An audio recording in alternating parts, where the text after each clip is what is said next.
War is inevitable. He's still pouting right now. I'm calling him Dave. You've made the right choice. All I'm hearing are a lot of excuses. You must achieve the Totem of Q. Time! Oh, Martin, come! I started from the bottom, and now we're not much higher. I'm a wizard! I wrote the book on victory. Split push! Victory is ours! Howdy, folks. Welcome to episode 44 of Split Push, the search for episode 43. Anyway, along with me here today in this fun and fanciful episode is Dirt Nap Dan. Hey, what's happening, everybody? And it's Guy. What's up, everyone? Hey, if you see a stray beagle running around, you let me know where she's at, because she's not with us here today. And Yuki, well, he's supposed to be. I don't see him. So, well, I don't know. He might join in and jump in later. But we must take the show and go on, because along with us here today is someone that provides a great, astounding amount of value to the community, a resource at your fingertips. It's the one and only Flareb00t. Hi, guys. How you doing today, buddy? I'm doing great, thanks. How are you? Oh, I'm doing just fine. Just fine today. Started off a little rough, but I calmed down. I wanted to go out for Chinese buffet today and then overslept. So, well, that didn't quite happen. And, you know, you deny a man his Chinese buffet, it's a little upsetting at times, right? Right? Yeah, It's a terrible anyway. thing. Yeah. But all right, so you we're all on the decided to same eat page. my fried rice instead. Yeah. I was lucky there was some in the fridge. Yeah. But Lucky. Real lucky. Yeah. Nice. Mm-hmm. Yep. Yeah. Well, cool. anyway, before Dan gets too mad here, let's hey Flareb00t, well, let's give you the microphone here, and you can tell everybody a little bit more about who you are, like, you know, pretend they don't know you at all, and you know what you do and so forth for Smite, and whatever your favorite color ice cream is too, something like that. So, hi, my name's Flareb00t. Mark in real life. And I've been playing this game since October 2012. And I've always been a massive numbers nerd. So eventually, I decided it'd be a good idea to try and create a little-known guide called the Word of Thoth to try and help people understand the game a bit more. I have been a former professional coach for upcoming stars in the Season 2 SPL, who later became Team Justice. Not my proudest moment, but... and I am a self-proclaimed bug hunter, to the point at which hires have called me their unofficial QA tester once. So yeah. All right. You know, our numbers guy is Yuki. Anyone see him yet? I don't know where he's at. Yeah. Bugger. Sometimes I wonder about our communication skills. I know that's what I struggle with at times here. That's why I didn't have Chinese buffet for lunch today. So, look, I've lost episode 43. I've lost Beagle Girl and Yuki now. I'm kind of feeling just... Ooh. So, see, I I don't know what the hell that was. I said I'm feeling, and then something crashed in the background, so... yeah, cats. That's what it is. No ghosts here today, folks. So, anyway, moving on. This week, we got some different things to address, but just real quick about episode 43. Well, we had to have a little bit of a funeral this week for Beagle's computer because it just died in the export process of her file, and she hasn't come back alive yet. There is hopes that when we figure out what's wrong and get her back on, we might be able to recover her file for episode 43. But I ain't putting any money on that either. So, we'll see what happens with that. If I can recover it all, we'll get it together, because we had a great time with Titan Cupcake and Isaiah. Good times to be had, and would love to get that out there for y'all folks. But hey, sometimes shit happens, and well, it did. It's done. And here we are, episode 44 with Flareb00t. So this week we're going to be talking some patch notes. We're going to be talking some session of progression on Toth. Thoth. And Thoth, Toth. Seriously, does it matter? Thotha. Not really. Thotha. Yeah, it's all in there. But I'm also excited though because we get to talk about something fun in this week's update notes. Is this 6? What is this actually? Because there's no actual number for it. Be what, 3, right? It's technically 6.3, but it's 6.2. 6.3. The search for 6.2. They've changed the patch cycles, so it's more of a content update where you get skins and whatnot, Right. and then a big update. Oh, again. that's right. I forgot all about that. Thanks for reminding me. Well, anyway. Yeah. So this week is Smite, the World Serpent update notes. Oh, yeah. The new Norse Guardian. If you have not seen this yet, you're crazy. Where have you been? You need to get back to Smite and see this immediately. This is just awesome. No matter how big you think this guy is, he's going to be bigger than you thought. He is pretty fucking huge. Yeah. I mean, when they popped him onto the screen during the patch note show, I was just like, oh my god, that is bigger than I thought. Like, that is massive. That's And what then- she said. Yeah. Damn. So, Someone had to just Anyway. get it done with, you know. yes, Dan, get it out of the way. Are we all good on that now? Yeah. Guy, you good too? Fair boot? Yeah. All right. The jokes, they cometh, I'm sure. But anyway, let's let me dive in here. You know, this sucks. You know, this is where Yuki would start to read. So thanks, Yuki, making me do it now. That was probably his evil plan all along. So anyway, let's go over Jormungunder's kit here. I have no idea if that's exactly how you say it, but you're going to get whatever comes out my mouth whenever I try to say it. I might just call him Jorm, because that's a good shortcut. So his passive here is immovable. So Jorm is so large that he cannot be affected by hard displacement. Instead, he gets dazed. Dazed is a debuff on Jorm that is fading slow and increases the damage that he takes for the duration. Any attack speed past base reduces the cooldown rate of his basic attack, which his basic attack is a cone area. That's pretty cool, actually. I'm pretty hype about that. The slow is 20%, fading over 2 seconds. Increased damage is 10%, duration 2 seconds.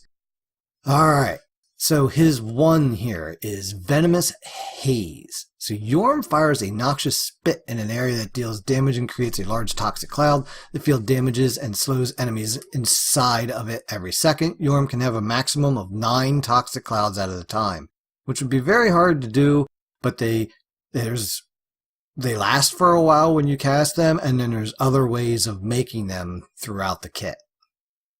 I thought I heard that it would be literally impossible to get 9, but I don't know if that was from a high-res person or just like a streamer. Yeah. So, I know I was thinking about it. I think it would be really, really, really hard to get to that number. If You're possible. going to need at least 40% cooldown reduction. Yeah. Oh yeah, for sure. Kronos Panda and Genji's Guard. Yeah. And make full use of how you create the other ones. Because Yeah. the main thing is the one clouds last for 20 seconds, I think. Right. Which is awesome. But the moment you interact with any of the clouds, they just get set to 5 seconds. Mm. So there could be 2 seconds left and you can actually extend the duration. Okay. Or Oh. any of the clouds created by the other abilities, because the 3 and the ult create more clouds, they all just last for 5 seconds. Right. Okay. So if Yeah, you had so- 40% cooldown reduction and you were messing around with things, you probably could get 9 out. But it's not going to be 9 for very long, Right. basically. Yeah. You Exactly. have to So, be very, very opportune. and this is not what you're trying to do. So, yeah, it's just kind of a limit that goes out there so that, you know, it doesn't get overdone if you kind of are going down that road a little bit more and then they're just sitting all over the place. We don't need quite that many. So the damage on this cloud is 80 to 240 plus 40% of your magical power. Cloud damage per tick, 5 to 45 plus 5%. Slow, 15%. The duration of that 1 second. Cloud duration is 20 seconds. Cooldown is 16, scaling down to 12. Mana 60 up to 80. Range 65, radius 10. Cloud radius 15. So, yes, a very good zone of control type thing, which I'm looking forward to as a support player because I like zone of control type tactics. You know, like, all right, well, you guys aren't going to be moving over to that side of the lane now, which to my carry says, hey, look, your area of where they're going to be has just decreased and makes targeting them a little bit easier. So it's 2 here, Consuming Bellow. God, every time I look at this name, I just stumble through my head with it. But Jormungandr draws power from toxic clouds nearby while channeling for 1.2 seconds. At the end of the channel, Jorm roars, dealing damage to all enemies, trembling and slowing enemy gods by 30% for 1.5 seconds. Each cloud increases the size of Consuming Bellow and empowers him up to 3 times, while also dealing extra damage to enemies hit. Extra damage after the first hit instance is halved. While empowered, Jorm's basic attack fires at its fastest rate. Yow. So damage on this 120 to 360 plus 50%. Bonus damage 20 to 60 plus 10%. Damage mitigation while channeling 10%. Empowered basic attack buff 1 second per stack. Max stacks 3, slow 30%, slow duration 1.5, initial radius 20, end radius 30, cooldown 14 seconds, and a mana cost of 70. So yeah, what do you guys think about that? So that's where the extra clouds come in, right? The bonus damage, is that right? That's one of the cloud interactions, yeah. Okay. Yeah. They're So, like, I mean, this thing can be really nasty if you have a lot of clouds up. Yeah. Definitely the point. I've seen like 3 or 4 cloud explosions do massive amounts of damage. It's just an incredibly hard-hitting ability, like in general. 360 plus 50%. Well, most Guardians aren't going to build that much power, so it's pretty similar to like an AoE Emir 2. Mm-hmm. Yeah, it's definitely, it's really solid and just has that opportunity to do so much extra. And getting 3 seconds of your maximum attack speed is actually pretty powerful. Mm-hmm. Right. Definitely. Because that's just 3 seconds, and then it starts eating into your cooldown. And how his basic attack works is he gets like 2 seconds before it starts slowing down. So he's got 5 seconds of basic attacking you. That's 25 ticks, which is painful. Yeah, that's a lot of damage, especially when he's ticking for a pretty large amount from what I've seen. So now it was a little bugged on PTS. Oh, okay, that might have been. It has been fixed, but like the very early ones, he was doing too much. Okay. Yeah, he doesn't have access to a basic attack slow, but he would be able to slow people with like a gem of ISO, right? His basic doesn't apply any on-hit effects at all. Yeah. If you're getting ISO, it's from his actual abilities. Yeah, you're But the slow on the 1 stacks with the ISO, so it's very powerful. I suspect ISO is going to be another core item on him, same as Merlin. Especially with just, thinking about with Consuming Bellow, because it's a large area around you, you're just hitting everybody with it. Mm. Without Cloud, it's not the biggest AoE. Yeah. No, anything that's around you in a circle that is always good for item effects like ISO. And again, it's that kind of style that I really like playing, just that slowing people down, zoning them off, and just allowing, people like Dan to shine. How much bigger does it get with each cloud, does it say? Initial radius is 20 and end radius is 30. Okay, gotcha. Yeah, it's a pretty significant change. Oh, yeah. In size. Yeah, that extra 10 is definitely a significant chunk there, for sure, with that. But I'm kind of excited about this next ability, Submerge. So it's 3. He submerges into the ground, turning invisible. Yeah, you heard that right, invisible, as he searches for prey. During this time, he moves faster and gains predatory vision, sensing all enemies in a large radius. Whether you're behind walls or invisible, you are part of all, and you are revealed to Jorm. Firing this ability while invisible reveals Jormungandr as he emerges out of the ground, knocking up enemies around him. Taking damage from enemy gods also breaks his stealth. Doesn't break the maneuver, but it does, show him crawling at the ground wherever direction he's headed. Damage from this is 70 to 290 plus 50%. Movement speed 25%. Duration of 5 seconds. Cooldown 18 seconds. Mana cost 70 to 90. And a radius of 20.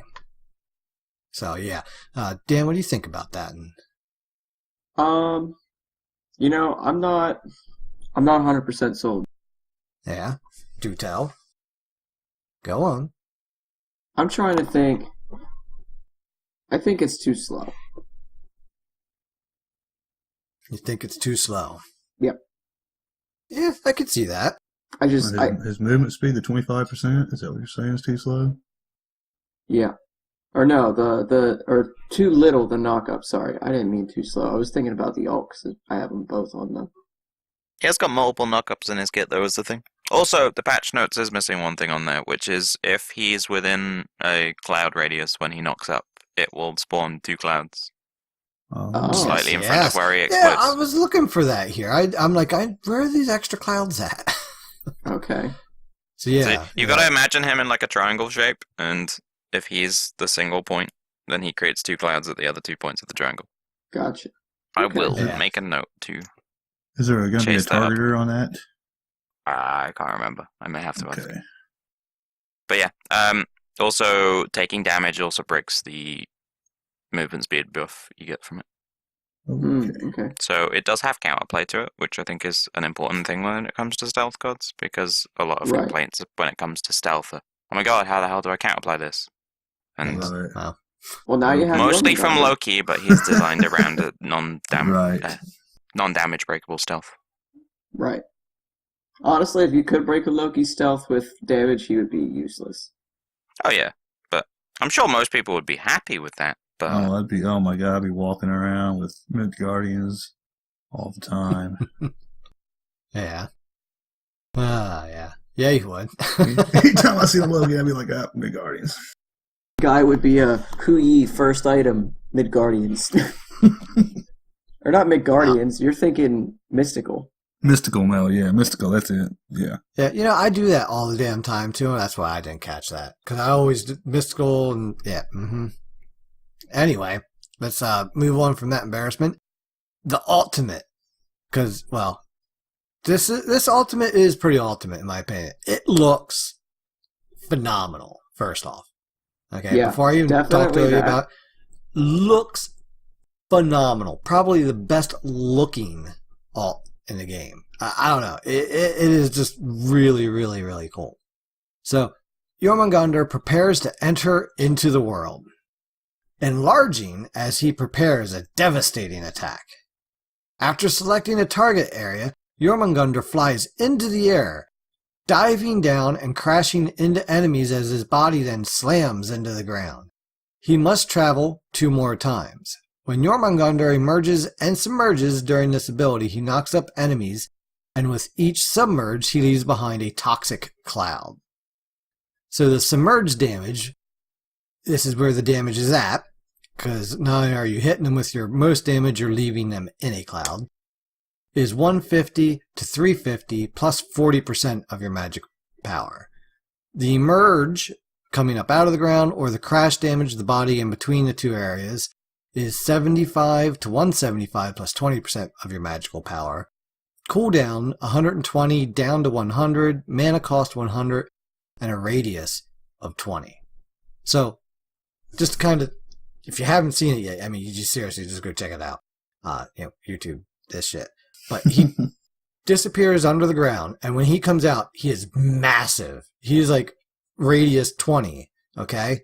That's how big he is. And he comes up out of the ground, knocking up anybody there, goes down into the ground somewhere close or far away, and then the area in between, his body crashes down and does damage there as well. So, there's going to be some hard to use, I would say, against people that are close to you, but people that aren't as suspecting are a lot more vulnerable. So I know Dan's watched quite a bit of videos on this, so I'm going to throw it back to him here. What do you think on this, Dan? I think in Conquest, it's fine, but in like any other game mode, it just seems like way too slow, and like it won't really be that impactful. I could see him struggling in Arena with it, that's for sure. Yeah, there's too much open space in the other maps where people can dodge to the left and right, where in Conquest they might have to literally just have to take at least one instance of damage, you know, if they're in the right corridors and stuff. He can also use it to rotate much faster, which is really nice, again, for Conquest. But anything else, it's going to be really awkward. How far can you get with this? I mean, I don't have like exact like beginning and end points that I can pretty sure call out, you but can get I've from like seen mid lane to Gold Fury. Yeah. No, you can get further than that. I don't know. I've seen someone coming out of base and got out to Gold Fury. No. It was they weren't like at Fountain, but they were coming out of base and got really damn far with it. I think it's like 90 units apiece. So like 1 2/3 basic attacks each. Yeah, that's pretty far. That is pretty far. Because I mean, if you think about it, you can go pretty far. You can basically go like, and you can do that 2 more times. Yeah. Yeah, you're going like 5 basic attacks worth, which is pretty far. You also got to remember there's travel time on that, and yeah, does have the best sounding ult in the game though. War of the Worlds sirens coming out. Oh yeah. Just like, oh yeah, yeah, dude. I just when I saw the ult, I was amazed. You know, is it 100% practical? Probably not quite exactly there, but as coolness factor, aesthetics factor, and it still, if you use it right, it's going to do a lot of damage. You know, and throw the CC in there too. So yeah, I'm looking forward to it. I am very, very, very much looking forward to playing this guy. I mean, you've just got to remember that you're also leaving a cloud behind. So if you can block off a corridor with 2 clouds, all of a sudden it's like just everyone's walking through glue. Because Gem of Ice so slow is going to be absolutely devastating with those clouds. Oh, that's going to gotta come early into his build, regardless of what role he's playing. I don't know. All right, not 100% of the time, obviously, but I still think that's going to be a rather potent item on him. Especially even just, you know, even in solo lane, you know, we're just being able to trap them within your breath weapons range. Plus, the one fires extremely far. It's like 80 range shot to the point. And because you're so large, your camera's working against you, because you can't actually see the end of where the target is. That's what I was going to say. I did notice you can't see the end. You're going to have to make educated guesses playing Yorm. Yeah, about his size being an issue, with hunters being able to see around him, carrying I just kind of wonder about his size being an issue. It's got its pros and cons. Yeah, I mean, you can just see over walls to mid furies. Yes, you can. That is so awesome when you slide by walls. You can just look right over them, like literally look right over them. You're not like, it's not some fancy mechanic that shows their outlines. You can literally look over and there they are. Oh my goodness. Yeah, you'll see people doing their buff and just spit on it and take it. Like, oh, thanks. The emotes for them are great. The clap. Best clap in the game. Yeah, honestly, 100% the best clap in the game. I'm like, what are they going to do for this clap?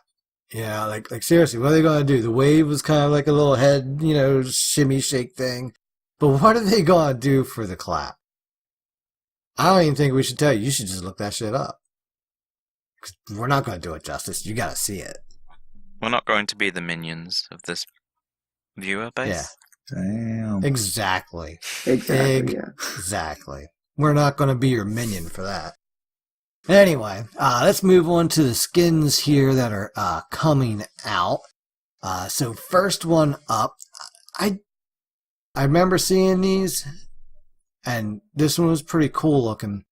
It is Deathbringer King Arthur. I believe and this is out. Yes, this is out already, and this is because it's an exclusive for Twitch Prime.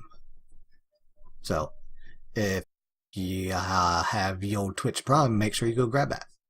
So, Grab I don't know. that I mean, shit. any thoughts on that one? I haven't really. I don't know.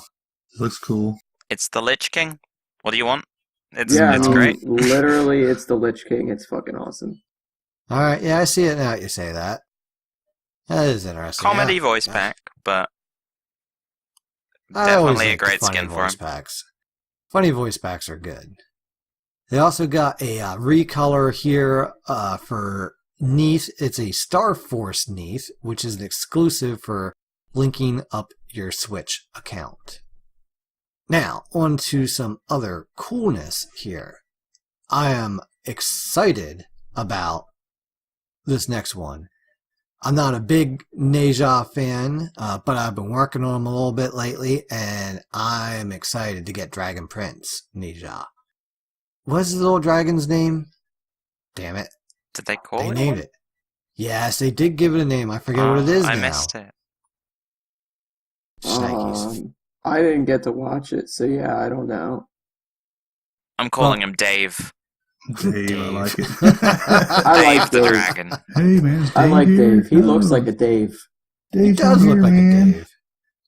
Alright. Well, there you go. Now you have it. It's Dave the Dragon, and now I know that when he does his sash, it does not use the dragon that's spinning around him. I know they said that that was not going to be the case, even though at the time being of the show, it was just using the old graphics.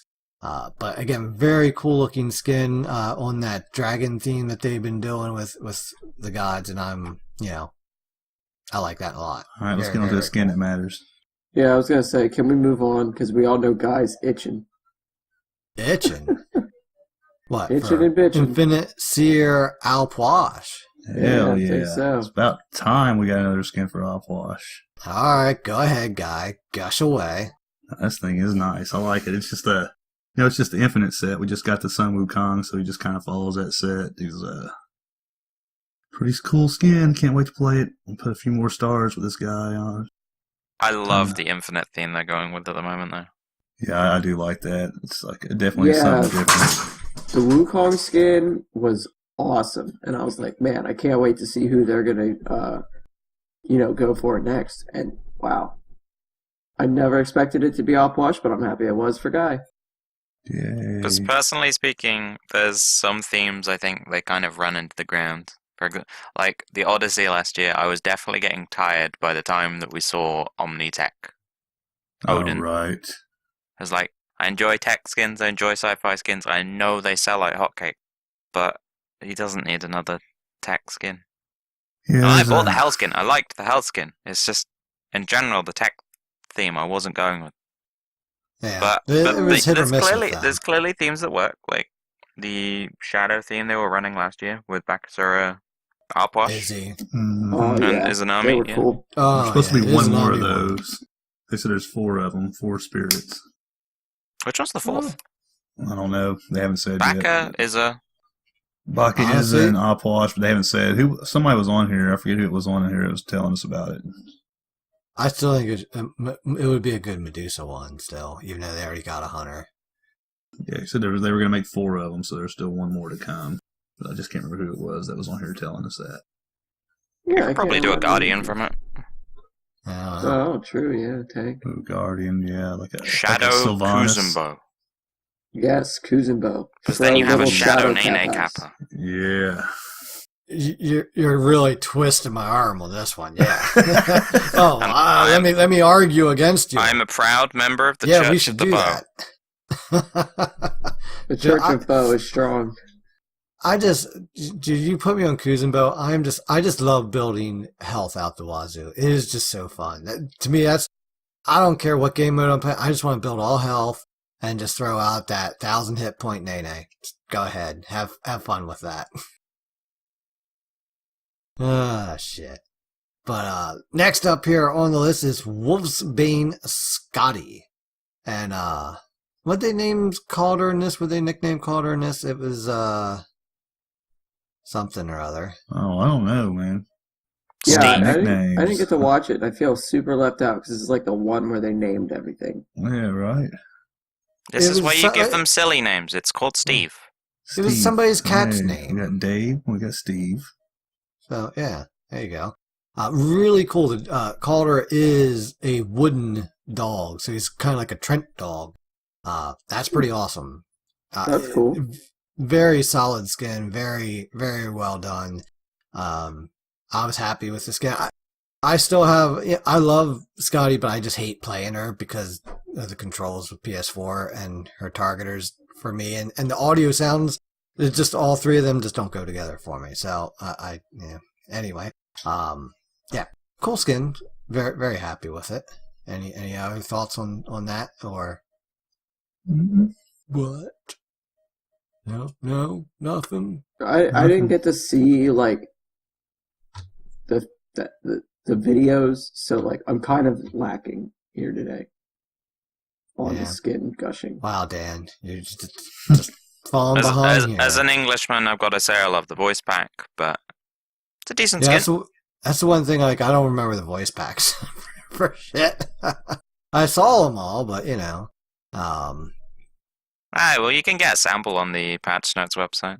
Mm-hmm. Yeah, actually, I could do that. I don't think that would mess up my audio. But anyway, next up, Spellbound Jonga. So, yeah, it's kind of that... oh, yeah, I like her voice pack. What is the theme with this? I don't know what the actual theme is. This is Dragon Quest. This is JRPG Chonga. Yeah. In my opinion. Dragon Quest, yeah. Also, the bunny's called Kevin. I will have no other arguments. arguments. Kevin. I was going to ask what the bunny's name was. Yep, I was I like literally Kevin. just waiting. He definitely looks like a Kevin. It's Kevin, clearly Steve, Kevin. and Dave. Yep. All right. Yeah. Anyway, solid skin. Not really my forte of theming on it, but again, well done. I mean, they've been amazing lately on their quality. Not always the best content or theming in my opinions, but hey, it is what it is. Something I think they need to be doing more of here, though, is updating mastery skins. So they updated on hers and That's released actually cool. Jormungandr's. Yeah, I don't even know. I've never really looked at his. They're not good. He used to look like a gold statue, and now he looks like an actual good skin. Yeah. He used to look like a golden, like, just terrible. Oh, ew. You didn't like it. You wouldn't like it. Not at all. I'm going to go look at it. Don't do it. Don't do it. Oh, he is. He's like a gold nugget. It'll hurt. It'll hurt. He is. He's just like Kumba. He's like a golden nugget. And then his diamond looks like shit, too. Mm-hmm. Pretty much. Oh, yeah. Glad they're doing that. That's a good thing. And again, do like that they're, releasing gods with their mastery skins. So that's pretty solid there. There's a couple new cosmetic items. So Flower Bed, Deathmark, Wolfsbane Announcer Pack, King Arthur loading screen, and a King Arthur Announcer Pack will be out and about. The King Arthur ones are already out. They're part of the Twitch Prime bundle you get. There you go. Yeah, I was going to say, I think I got them. The King Arthur one is there you go. absolutely amazing. I I think one of the death lines is there's a spot at the round table open. Or something along those lines. That's a good one. I have to try that out. Yeah. I mean, you've got to die for that to happen, so don't try it too easily. Well, I'm usually out of position, so it happens. Yeah, Steven used that skin last night when I put the stomping down on him in the duel. Oh, yeah. You know what? I went right past Games of the Week because I was so excited to get into the talk about Jormungandr. Jormungandr Gedomandandr. Yes. Mm-hmm. That's what came out. That's what you get. I told you. I warned you. But anyway, yeah. Dude, let's pause before we move on to Project Olympus here. There's something you need to talk about. Well, Steven, or Herg, as everybody else knows him, challenged me to a duel last night. Like, was running his mouth the entire way home in the car. How he's going to stomp me. And I'm like, okay. He's got really long hair, too. And I'm like, okay, well, I said, I'll buy you like a $25 PlayStation card if you win. And if I win, we get to cut your hair off. And he's like, oh, yeah, I can beat you. But anybody other than Ardio. The only rule was I couldn't pick Ardio. He'll never admit to it. Because he's a sore loser. So we start playing, and man, he is stomped. He's got Arthur, and I pick Poseidon. I'm like, I'm gonna pick Poseidon. And he is like stomping me. I'm like, oh, I should have never picked Poseidon. I was like, oh, this game's over. I gotta go buy a city and a card now. So I'm like 1-4, and I mean, it's just bad. And then I turn it around, boys. And What? turned it around on him. Guy stops feeding? Stomped his head into the ground. Took Tower. Took Bull Demon. And took his Phoenix. And his Phoenix came back up. And he proceeded to attack me underneath my Phoenix. And I killed him again, and that was game over. And he's been pouting ever since. He's still pouting right now. He's still pouting right now. He's still pouting right now. I won't make him. I won't say it, but I won't make him cut his hair because he's been growing it for 2 or 3 years. But there's another punishment lined up. I've heard. That's coming later on this weekend. Yeah. So he needs some healing. Definitely. Somebody here on this very podcast has accepted my challenge, the spaghetti challenge. I don't like the Hearn. spaghetti challenge. Sorry about it. So, Just Flareb00t, so that the everybody's spaghetti aware. challenge is to surprise your son by smacking him in the face with spaghetti. Ah. Yeah, I thought you were don't just dunking like his that. face into the dinner table. No. That'd It- probably it- break your plate. It all started with a random text message I got from Dirtnap Dan's cousin. Who's actually sitting beside me quietly behaving. Which Yeah, is, was just throw spaghetti at Dan. And I look over, I'm like, what? And before I could reply, for $15, I'm like, I got leftovers in the fridge. Made myself $15. It's either that or you make them take a spaghetti bath. But that's a lot of spaghetti. Spaghetti. That is a lot of spaghetti, yeah. That might not be cost efficient, but yeah. So hey, if you want to see the video, it's still in the Discord. You just in the general chat somewhere. Scroll up, it's there. Yeah, not quite throwing that out to the world per se. Speaking of sitting there quietly. We got deserter penalty updates. oh, Okay, yeah. so let me read this little snippet off. This system is being updated to go easier on players who made one-time mistakes, but to be too much more punishing on repeat offenders. The deserter penalty system will now take much longer to reset, and the punishments start smaller but ramp up to more intense punishments. We want to continue to improve the chances players will have at a fair match. Features like roll queue are important to that, but we want to make sure that players follow the system and don't dodge matches due to assigned roles they dislike. So, the deserter reset time increased from 1 day to 5 days. First, deserter penalty decreased from 30 minutes down to 10 minutes. Second deserter penalty decreased from 60 to 30, 1 to 4, 4 to 1 day, and any additional deserter penalties will be applied. We'll repeat the fourth. I hate it. It's not enough. And you know, I heard this. Did you guys hear that? You're all a bunch of deserters. There Wow. he is, ladies Speaking of and gentlemen. It's deserters. Yuki. Yeah. Better late than never. Yeah, well, That's at That's least right. a 1 to 4 hour penalty right now. 6 day of work. It's more like a 20-hour penalty. Ah, shit. Yeah. Well, we were going through deserter penalties, but Yuki rejoins the game to avoid that. What's going on? Rejoins the This feels good. podcast downfield. If you know what that is, you're awesome. Yeah, honestly, if you know what that reference is, you're an awesome person. Mm-hmm. High five.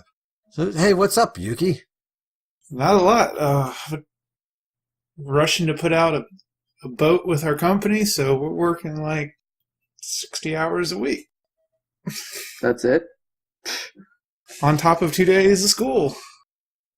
That's Oh, it. yeah. Those are rookie numbers, son. No, I would say those are quite significant numbers. They're quite significant. So, you know, I've just been happy I actually got some playtime in with Yuki. Over the Yeah, me last too. week. I It did hasn't too. been easy, but I got my Yuki time in this week. Put me down on the spreadsheet. I've checked. Now, Damn. Correct. That's being and edited. he's back. Didn't take long, Yuki folks. is our There he Tina. is. Yeah. Mhm. Yuki is our Tina.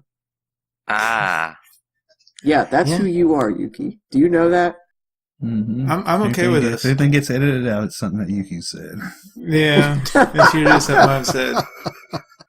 Well, there has been a time or two. All right, that went too far. not much though. Anyway, getting back to the Olympics. Here, well, we got gameplay indicators have been added in Conquest to make it more clear. What team kills an objective.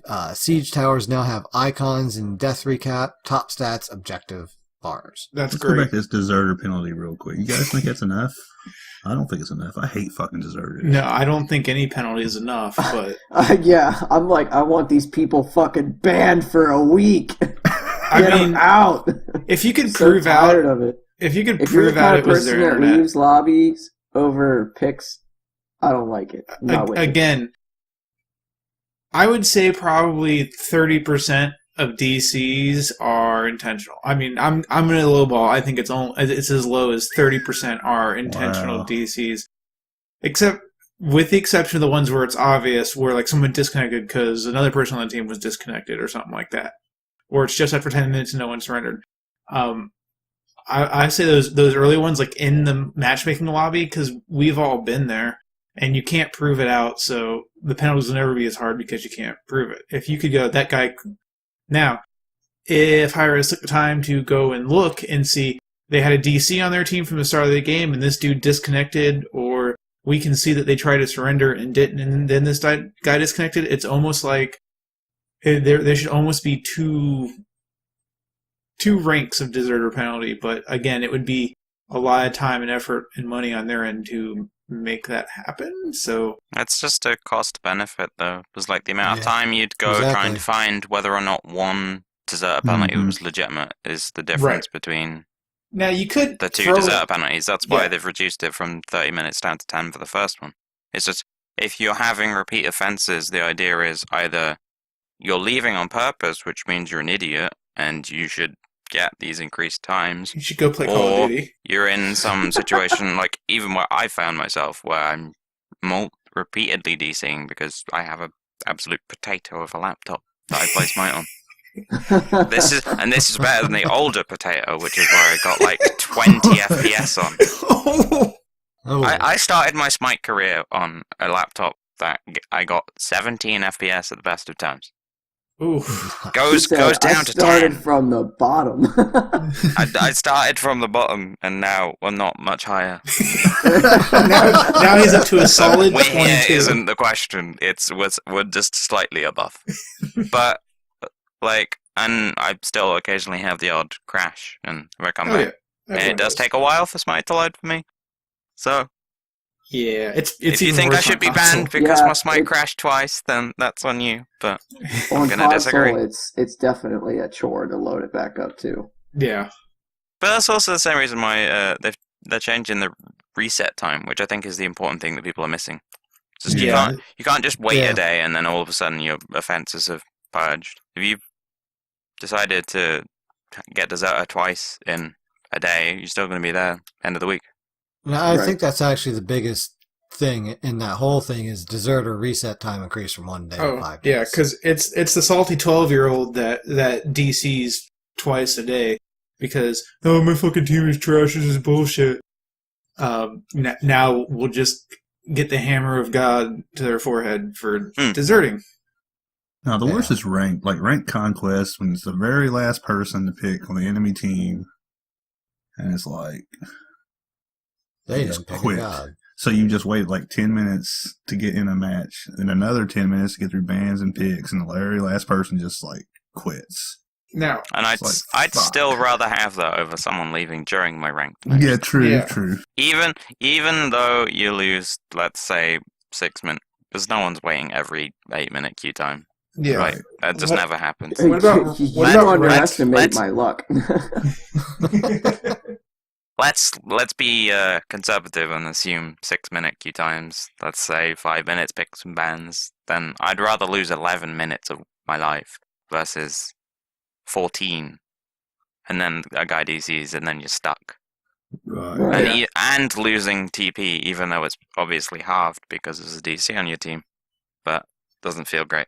Yeah. What about making ranked penalties harder? That would be Probably interesting. happen. Yeah, That would be that an could interesting probably thing. be a thing. Yeah. And the That warning actually being, would hey, be- if you have a shitty internet connection, don't play ranked. That's part of the reason I'm not playing ranked currently. is, my net's Potatoes. unstable and I have potatoes. So. Right. Oh. Yeah, like in Yeah, casual, it's not potatoes. so bad, but when you're playing ranked, it really sucks. Yeah, Especially, casual, like- I really don't give a shit because it's just fucking casual. But like when I'm playing ranked and I got people disconnecting, reconnecting, and people rage quitting, it's like, dude, seriously, this is what I'm stuck with. Like, how am I supposed to grind out of a rank when I literally have 2 teammates in a conquest game? Get good.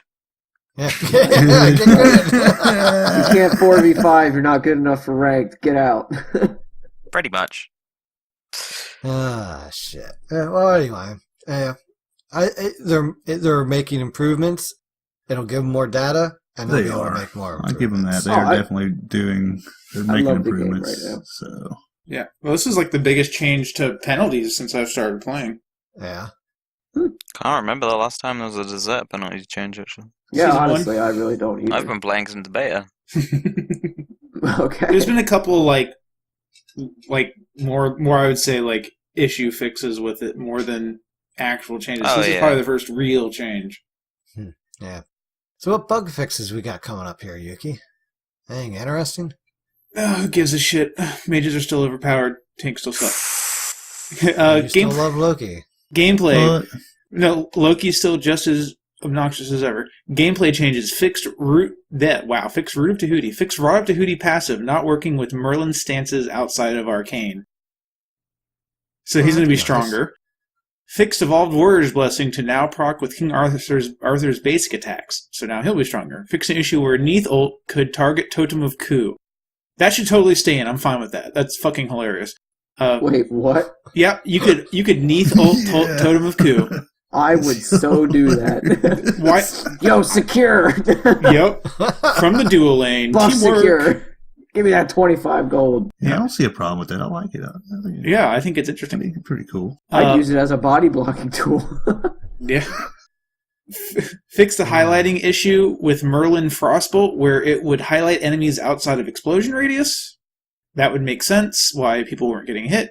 Fixed issue where if Chiron ult is cancelled immediately, the player will be unable to basic attack. Ah, that one was lovely. I've never heard of that, but damn, that would be really annoying. So basically, if you went into Chiron ult and then immediately right-clicked, it would still register you as in Chiron ult, so it wouldn't let you do anything but fire Chiron's ult. But you're not in Chiron's ult, so you can't do anything. So the only thing you could do was go back into Chiron's ult and then use his ult, or die. Those are your 2 options. Oh, And you have fixed yourself on death.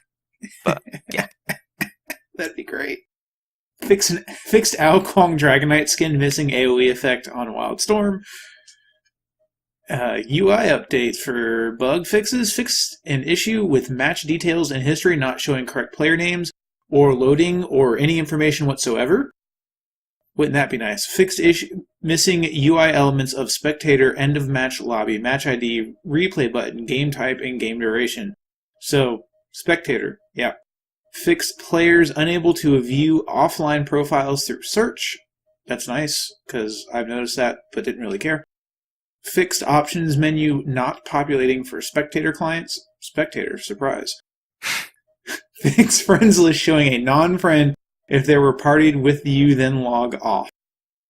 There's no way spectator needed fixed. That's yeah, That's right. all I have to say. There's no way. Spectator's ironclad. Yeah. Fix an issue where you could not send a friend request to a player that was not logged on. I just assumed that wasn't a bug. Sure, cool. Fix an issue where match of the day descriptions would not appear on the play screen.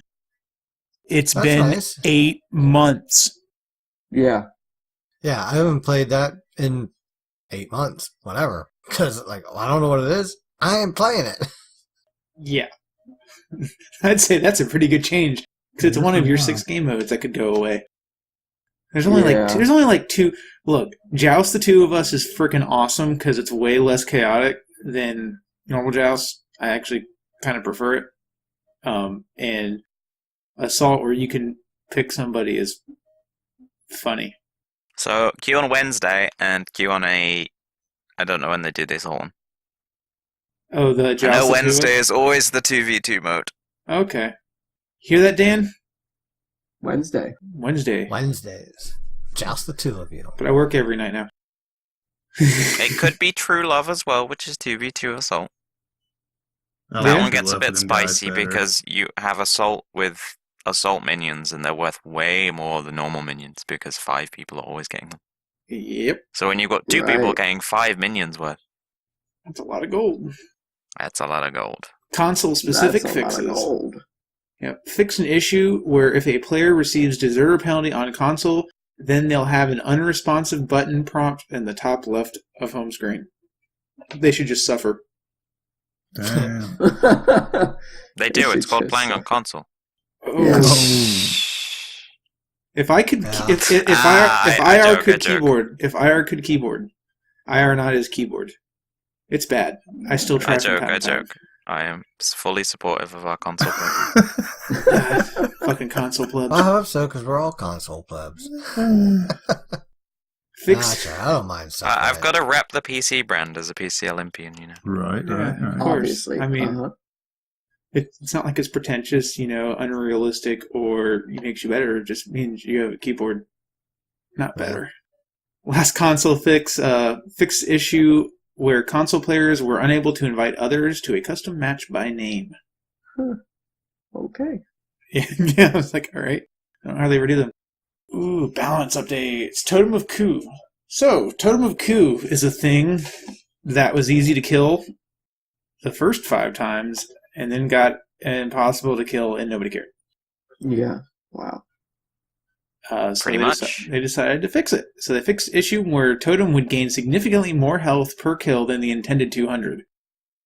Yeah, that makes a difference. They probably added a 0.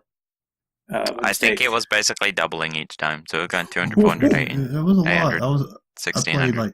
Baron the other day in solo, and I could not kill it to save my life. I'm like, what in the fuck? I forget. I forget it's there. He's alting the totem, please! Just die. My pet hate at the moment is junglers who won't even randomly throw an ability onto the totem whilst they're walking past it. Right. They'll just Like, walk right you past it. finished Be your like, gank, nope, you fuck killed that. the guy, now go hit the totem before you hit my blue buff. I mean, to be fair, if you're a jungler and you're passing through mid, just chuck out an ability. Why not? You might make something happen while you're going about your business. Yeah, I just had to laugh though. I was watching Weekend last night, and he came around, through the jungle by the totem, but didn't come from solo lane. But it was just funny because the solo laner is just standing there, going to town on the totem, and he's just goes right on past. I'm just I was kind of hoping for something a little more interactive, but it still has, I guess, some benefits. Yeah. I feel people are underestimating it though. Mainly Yeah. because of how difficult it is to kill once the first few. Because as a mid laner, the Totem of Q is the best thing ever. 25 MP5 is huge.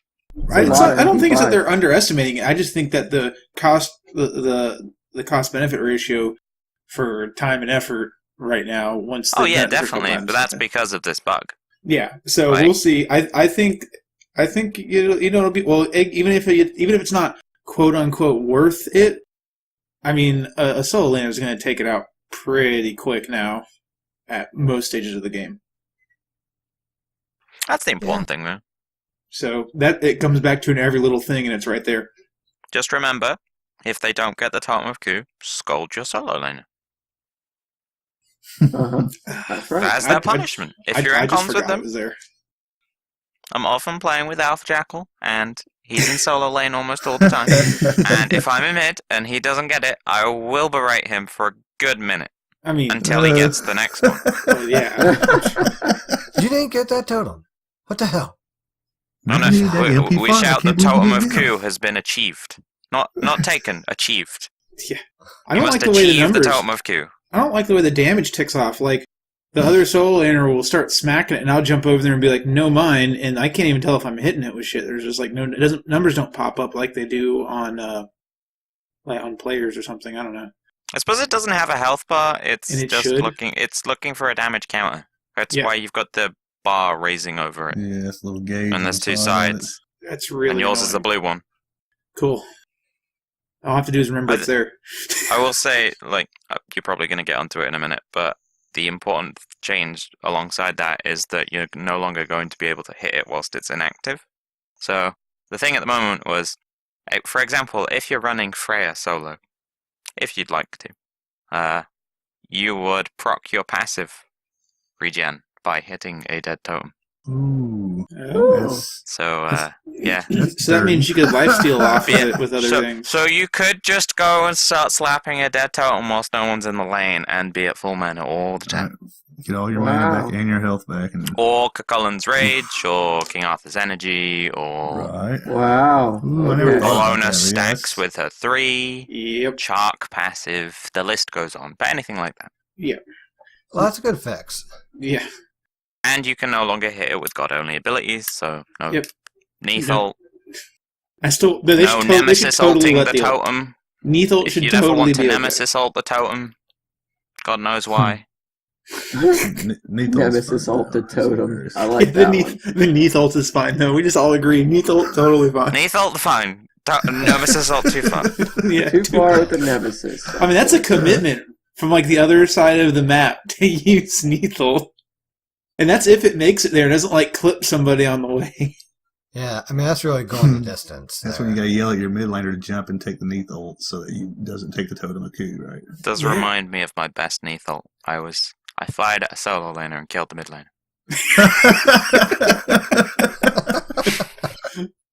And everyone's like, great Just job! bonk. And you're like, up. He's like, Gotta "What's love when it going on?" happens.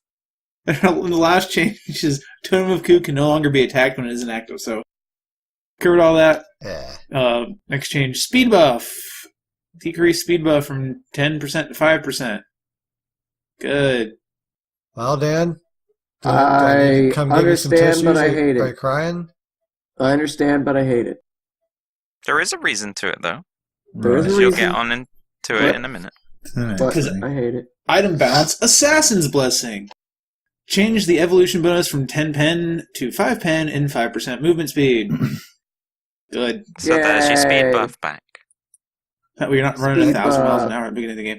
Because it sucked at Basically, like they level were 2. trying to limit the jungler's early game. Yeah, because at level 2, the jungler chases you down with no boots. Yeah. I Yeah. think there's a more specific issue, which is what I know they're trying to tackle, which is the ganking duo duo lane lane. is level 1 3/4. The jungler is level 2 3/4 and ganking you because he has speed buff. Right. Yep. So Yeah. we are finally going away from the speed buff is a drug meta, which has happened since forever. And we'll see. Because remember, speed buff used to be 20% movement speed. Yes, it did. And now it's 10 to 16, and now it's 5 to 11. Mm-hmm. That's crazy. 20%. Can you I imagine? do not enjoy old speed buff. I'm so glad it's gone. I want buff old is speed buff crazy. right now. He's gonna want it now. You can tell I'm not a I jungle love man. having speed on my character. That's why I like playing raw. Just damn, you get some boots going, and then you start casting abilities, and you're just flying. This next change is a bummer, but it totally makes This one sense. hurts. This one really Celestial- hurts. I'm a yeah. mage main. This really hurts. Feels Celestial Legion Helm. Increase cost from 2050 to 2150. Decrease physical protections gained per stack from 10 to 7. Because it was fucking strong and everywhere. bad. Yeah. But you Yeah. needed it to survive Loki ults. Yeah. Loki's terrible. It's fine. Loki still hits The hits damage fucking 4 nerfs and he wins. sustained in 6-1 are enough to remove his one shot in the late game, which is all Yeah. he needed. Bullshit. Well, Bullshit. alright, okay, let me rephrase. It enables you to actually be able to respond to him as, again, my friend Alpha Jackal has shown in one of his videos, in if you can actually Aegis his damage combo now. Before, you could Aegis, take away 2 ticks of his Vanish, you'd still die. Now he can't. Interesting. So if you can get your relic to go off, you might survive. Because the like- entire point of an assassin, if they all in you, you should die. Unless you outplay them. Yeah. And using your actives correctly is outplaying him. Before, that wasn't really possible. No, it Yeah, was. this is Or Absolutely was ridiculous. significantly less possible unless you just made him 0 and 92. Right. right. Yep. Yeah, this was like my safety blanket as a mage. I love Celestial Legion Helm. Just Yeah. It's still Elo not Helm. terrible. It's still not terrible. it's still not terrible. No. Yeah, it's still solid. I mean, I'll still Elo pick it Helm. up if It's I just need it. not that. oppressive anymore. That's the Yeah. important thing. Next up is Elixir of Speed. Decreased cost from 2,000 to 1,500 because nobody bought it. Nobody's still It's really not- going to buy it. That nobody bought it. It's just that it's so late game that it's It's too still Right. it's still so late game. This thing needs to be unlocked at like 20 minutes and cost like 500 gold. much. 1,000, I think. Honestly, I think the time should be the restriction more than the gold. The cost. I mean, I don't know what it should be, but I think there should be a time lock. It's just not available for the first however long. It's like Red Pot. And then it's a lower cost later in the Yeah, game. like 'Cause, Red yeah, Pot. Time restriction punishes people who do extremely well. So it would be easier to do level restrictions.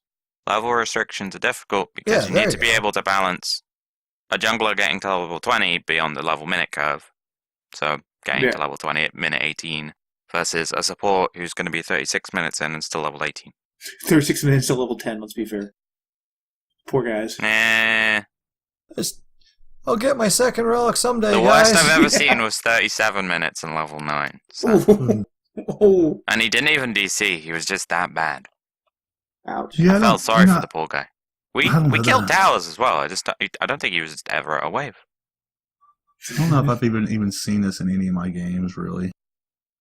Maybe a few, very few, but I haven't seen it You yet. basically have to get into an incredible late game scenario. And the other thing is that from an opportunity cost standpoint, this is where like nerdy me actually loves it. Because I think a lot of people when they first saw it was like, why not buy a power bot or a defense bot over this?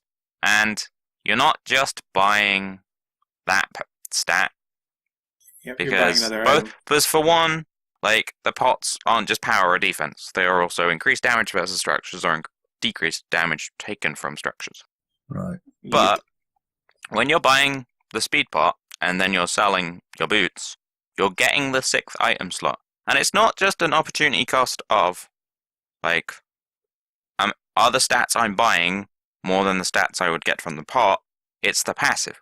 Yep. If you are selling the 6th item and on all of a sudden, let's say you're an assassin and you go from having boots to having speed pot and then mantle of discord and being able to have Titan's Bane rather than just have mantle. Yeah. That damage boost is worth more than having a red pot for 6 minutes. Yep. Right. But so damn Which is why this expensive. cost thing is like pretty important.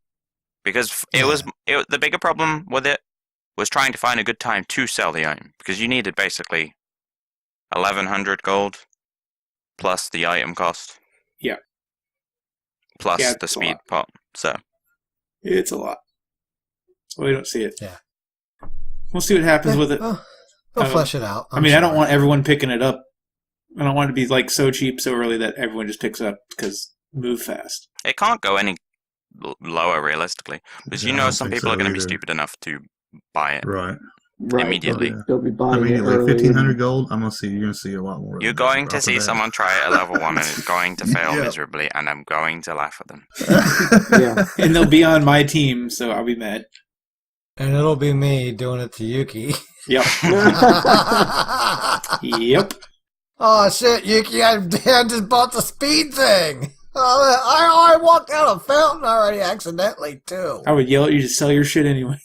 At that point, you wait in base for 10 seconds and buy Talaria boots. That's even more speed. Yep. So I love Talarian next up, boots. this change, I'm surprised it wasn't in 6.1. Spear of the Magus, increased cost from 2,300 to 2,450, decreased base magical penetration from 15 to 10. I'm still going to buy it when I can on a mage that really you could capitalize on. It's a really fucking OP item. Yeah, that thing's. Mm-hmm. I think the cost change is bigger than It the is actual pen big. change. Yeah, because you're looking at the passive more. You're than the- massively impacting the power curve of pretty much every viable mage at the moment.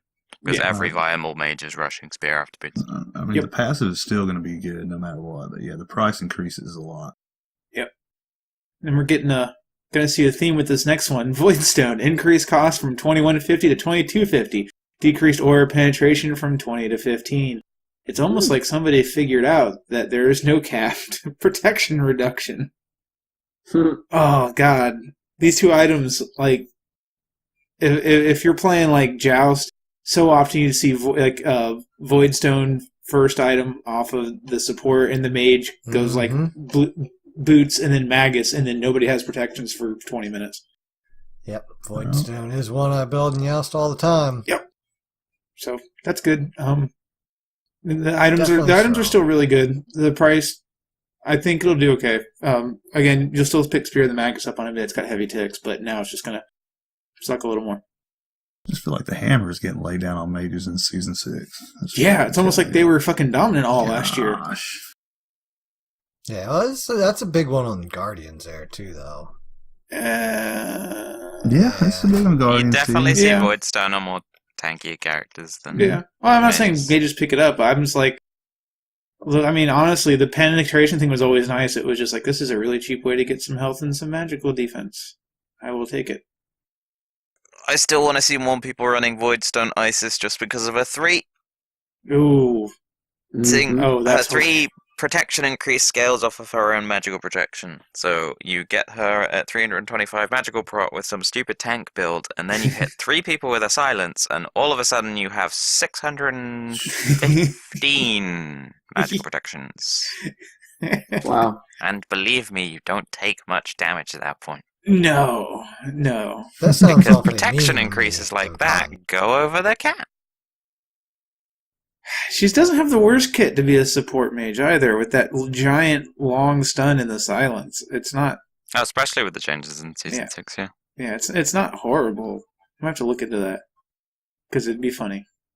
All right, well, we got God balances now coming out. I see a couple warriors up here on the forefront. Yeah. Quite a few warriors on the forefront. Well, what do we got here, Yuki? Well, because apparently warriors need to be terrifying again. Achilles is first up. Radiant Glory, increased heal from 23 scaling to 35 to 24 scaling to 40. Not a terrible change. He'll heal a little bit more. All right. He's not going to be like old school beat your face off with it. So they decided to increase it. I think they're testing the waters on him. He kind of faded off. I don't think he's bad, but he kind of faded to the background a little bit over other warriors or supports, guardians and soul lane. So it's a cool change. This one, Bologna, her ult Master of War, increased protections from 4 protections per stack to 5 protections per stack. Again, I don't know if this is... They gotta be careful. Bologna is kind of notorious for being obscenely ridiculous, and her ult has, its own Wikipedia page worth of effects. And, I mean, God, she hasn't gotten changed a lot, so... This isn't... She's hard because a little tweak can go a really long way. Yeah. With her. Guardians are scary. Or Warriors are scary right now. I find they're scary right now. They're Warriors of... with all the buffs they've gotten since the beginning of the season. And Oh, I know. it's just, wow. Season- Vamana is sick. Give Vamana a katana. Ugh. Yeah, it's season 4 all No, over thank again. you. Kukulane getting some changes. Base stats increase HP from 475 to 800. Increase basic attack power from 38 to 39. Wait. 475 to what? 480. Yeah, that's better. What did I say? 800. Oh, no, totally. It's 800. He's unkillable now. Get over it. Hell yeah. Kukulane, man. And then his Berserk increased health conversion from 15% of mana to 20% of mana. I don't know. I felt like he's been pretty hard to kill early game forever. This is a bit. We'll see. He's pretty strong. I do like him they're trying to bring Warriors back to the solo. So I mean, I ain't really gonna complain. thing. I like Warriors in solo. Yeah, They should just get rid of. They should make all Warriors Guardians. Guardians are better, except that they're awful, and they've been awful for like a year and a half. Make Guardians great again. You can't say that. Yes, I can. Oh, okay. I mean, and the problem is I do feel they're a little. It's not that Guardians are underpowered or weak or their items are bad. It's just the fact that they're always behind, and making it so they're not always behind, and making the game still feel balanced and not have overpowered, terrifying Guardians is difficult. Yeah, it's hard to balance. All right, everybody's at level 11. What should be happening? Well, wait a second. There's 2 people that are still at level 7, both supports, Everybody's level 11. Wait a second. Why is Bacchus running across the map killing everybody? Yeah. I mean, that's because of his passive buff. We're all level 11. He's He's level 18. Yeah, so it is what it is. It's fine. It's not going to matter. Jormungandr's going to come out. I'm going to go in my Jormungandr hole and stay there until the end of time. Freya getting rework number 9.32865411. I know he's short. Nobody cares about Fafnir. Literally, who cares about Fafnir? Seriously. Seriously, just because he's short, you can't just not say what his curse strength increased to. Fafnir, curse strength increased base damage from 80 to 260 to 100 to 260. Little more damage up front. Mm. Okay. It's reverting what he got nerfed over the years. Yeah. Because he was so strong. Actually, he now really he was. isn't. Yeah, now he isn't. Now you don't see him in a it single did game. take a very significant nerf to his main supporting ability. Yeah, it's they did that. Nobody plays him anymore. Now they're trying to keep that change, but make him. I just always appear find his again. passive is so, I don't know, so weird. Yeah, I don't like his passive. I can agree with that. More gold? What's wrong with more gold? I like gold. I want to spend it. I want to spend it. I wish the cap. Just I wish just it was ignore lower. the protection spot then. Right. Just spend gold. Everyone loves gold. I mean, you're not wrong. I just wish it was the how much gold you had to hold on to was like a little less, like even like 800-900. Because like a lot of times I find myself looking at it going, but I only have 800 gold left. All right, now onto the Super Freya Ultra Mega again changes. Rework 5.0, 4.0, what is this? 9.0, 27.6, 365. Something out there. I believe it's version 3.5. Beta. Because you have initial 3.5 Freya, beta. you have magical basic attack Freya rework. Yeah. You have, so that's version 2. Version 3 was the one we got last summer. Terrifying. And this would be 3.5 because they've only changed one thing. Right. So, Freya balance changes are Mystic Warrior decrease self-heal on hit from 2.2% to 1.5%. Okay. Seems fair.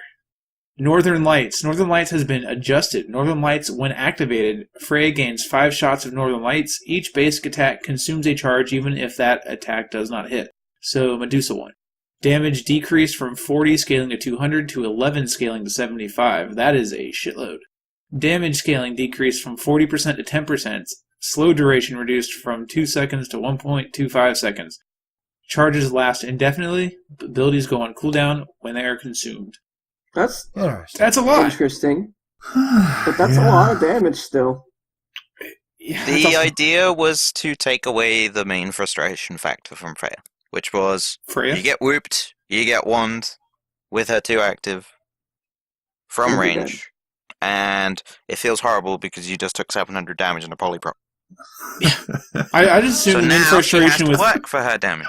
I just because- assumed the main frustration was being a hunter 2 levels ahead and losing a 1v1. Yeah, but that's mainly because she landed one good basic on you rather than Yeah, five. she landed the one The basic. idea really is well. that she still has that damage, but she has to work for it. Right. Yeah, I like I that a don't lot like that. better. It's like Yeah. Medusa's one. Medusa does a shitload of damage with her one up Oh my if you hit God, all the yeah. shots. Release Medusa. If you were around for that, that was great. No, I wasn't, but I've seen videos and it was great. Have you not heard the horror stories?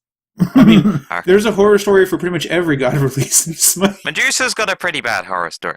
So, the first patch she got reduced damage on her Viper Shot from 10 scaling to 42 to 10 scaling to 30. Reduced attack speed from 100% at all ranks to 40 to 80%. And reduced the physical scaling per tick from 15% to 10%. And then a mana increase to go with it. That's how many nerfs she had on her Viper Shot in one patch. I want the 100% attack speed I am come back, so I don't petrified. have to build attack speed on her, like, ever. She's Just want basically like a pure portable Apollo Audacity. It was horrible. Yeah, You don't want it, trust me. no, I kind of want it. I love Medusa. And then she got her 2 nerfed. Yeah. Freya's last Medusa was- change. Medusa was during the dry bear phase. The driver face. I'm not going to say any more than that. No more need be said. Freya's last change, Aurora Blade, reduced mana cost from 20 scaling to 40 to 14 scaling to 30. So Aurora Blade costs a little less. Hachiman. Talk about fell off. Remember when Hachiman was like the It Hunter and then he wasn't? Mm-hmm. Just out of Still nowhere. pretty basically good. Yeah, he's I not like he's him. not bad. So It's all Hachiman, still wonky to use at times, I, but I don't have a problem with it. That's literally you I don't have too much of a problem. and half him. Sometimes it's like, oh, what the fuck? Why did it do that? it's one of those things that I haven't played him for a couple weeks, and you play him and you're like, what the fuck? Right. You definitely don't want to use it in the jungle. Let's just say. No. That's it. I'm jungling Hachiman. Jungling Hachiman. So Hachiman's Heavenly Banner increased damage scaling 75 to 295 to 85 scaling to 305. That's good. Get a little bit better clear off of his. Yeah, and this is just reverting a nerf from Season 5. Yeah. I think it's a good revert. Yeah, his lane clear really sucks. He's been surprisingly, little changes. He's not in a bad spot. He seems to be getting tweaks more to do with the meta than with him being overpowered. Because even out of the get-go, he hasn't had a lot of changes, even since his release. I find him He's really had- strong he's had, in like, boxing. 4 changes ever. I like Hachiman. I just don't play him. The only thing I wish I is think his he's stun like was a a little easier. very good hunter, but you have to know how to make him a very good hunter. Yeah, you gotta use the Heavenly Banner to get that attack speed too. And you use it have just to use for his a 3 damage right. ability. And you can hit the one shots. Oof. Yeah, I'm and sorry. controlling the ult properly because you've got to have your own movement and your camera angle for where you're firing. Right.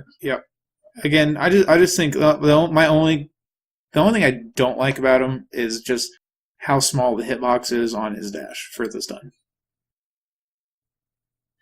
Sometimes I think it's bigger than others. Sometimes I'm like, I'll do the same thing, and it's like sometimes it feels like you stun him, sometimes it feels like it doesn't, because it's pretty small. But it's not terrible. I'm glad it's not an easy to hit stun. That would be really annoying. Next up is Hercules. Mitigate wounds, his obnoxious heal. Increased protection buff from 10 to 50 to 20 to 60. Yay! Hercules. Fucking Hercules. Now this next one, I'm actually trying to figure out. So Odin, his ult Ring of Spears. This ability no longer applies an attack speed slow to enemies in the area. And change duration from 5 seconds to 4 scaling to 6 seconds. I'm okay with the scaling. It used to scale in time duration before. But the It's a big nerf. no longer applies an attack speed Yeah. slow. That's terrible for Odin. He's gone now. I mean, it's I think why? that's the point. Yeah. I've never thought to myself, man, I cannot wait to bird bomb in or blink in and ult that hunter so that they don't have their attack speed. I can't wait to make that motherfucker not heal, or I can't wait to pin them in a corner and watch them suffer because they took an immobile god against an Odin and didn't take Phantom. Yeah, but I mean, like, when you're getting up to the levels where it matters, that's a big difference. Who cares about them? That's like 2% of the player base. I care about them. I don't know, man. I'm just looking at this and I'm like, yeah, Odin's dead. Yeah, Here we it's have pretty a bad. leader of a pantheon, leader of the Norse gods. Dead. I mean, what if his 3 gave an attack speed slow? Or what I don't know. if his bird shield not combined with his leap provided an attack speed slow?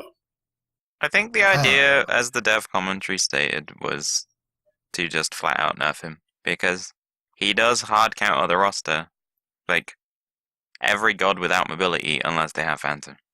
I don't And know. it's It on doesn't an- say it's a straight And up it's a nerf. It warrior says the ult, change is so more of a 75 shift. seconds. Yeah, it's definitely a shift, but Yeah. it's a shift designed to be an overall nerf. Yeah. And in the late 100%. game, there's still some benefits, because 6-second cage versus The 5 just seconds. 5 seconds at all ranks. I mean, I don't want to go anti-heal's back to still the big. horror stories of 6-second cage on a 60-second cooldown. Then he Mhm. buys 40%, and then he's got Genji's. So you Yeah. proc that twice, and he's got a 32-second cage. And no, thank you. You know, I was just thinking about this. I'm like, what if they I don't were to want that. release Odin? What if they were to release Odin like next week? Like he was a new god coming out. His leap would have an effect attached to it. His shield would have an effect attached to it. Then there'd be an effect attached to it if you combine them on top of the bonus damage. And then his ult would be like mobile around him or something stupid. There would be like 4 more effects attached to his character design. He'd I kinda see probably what do you're a lot saying. less damage to counteract that, though. I'm totally okay with. I would be okay with them cutting his damage quite substantially and actually putting effects on. Because Honestly, I mean, the big problem with Odin is he's kind of boring. He's got 2 abilities that you basically use together, or one is like a health shield after you use the one, depending how you're playing. And then Hello, I jump on you. Yep. That is Right. my kid. jump cage, walk away. Jump cage, walk away. Jump cage, walk away. You Blink do cage, that. walk away. You do that until either you got ahead because you killed people, or you get enough defenses that you survive doing it. Either way, jump cage, walk away. right. I like buying the quick boots for him just because I need to get the hell out of Dodge after I land. Fuck me, get me the hell out. That's why you buy You know, Blink. fucking I landed, I hit my 3, and now just get the hell away from him, please. I can't tell you I how ain't got much nothing how else much of right my now. playing Odin is like, all right, I want to jump on them. Okay, now because they're close to an escape route, just jump and walk, just walk in a loop, just walk back to the back line, then jump back in and walk to the back line. Oh, Yep. yeah. Sobek. Base stats increased HP per level from 81 to 86. That's actually a pretty good chunk. It's a thing. And Blessing of the Nile, his passive increased protections per stack from 7 to 10. Cool. Tanky Sobek. I like it. I ain't gonna complain. This I'm always a one, fan of making them more tanky. Guardians more tanky. I like yeah, I think all Guardians should be a lot tankier and do a lot less damage. But Sylvanas is next up, and this change is awesome. His heal Wisps increased projectile speed from 50 to 100. That's double the speed. This does not affect the initial release speed. Wisps now apply an additional tick right as they hit an ally or enemy. Same damage / heal as other ticks. Damage is 10 to 30 plus 10% of your magical power. Heal is 15 to 35 plus 10% of your magical power. Nice. That's Yeah, cool. This old man likes that. Yeah, so his heal doesn't feel like I have to I can't tell you how many times I go, okay, preemptive heal, hit it. So that you get the first tick after you take damage, but before anything's actually happened. I like it. Like it a lot. Love the tree. Hate it. Tier. Base stats, because I hate seeing tiers in games.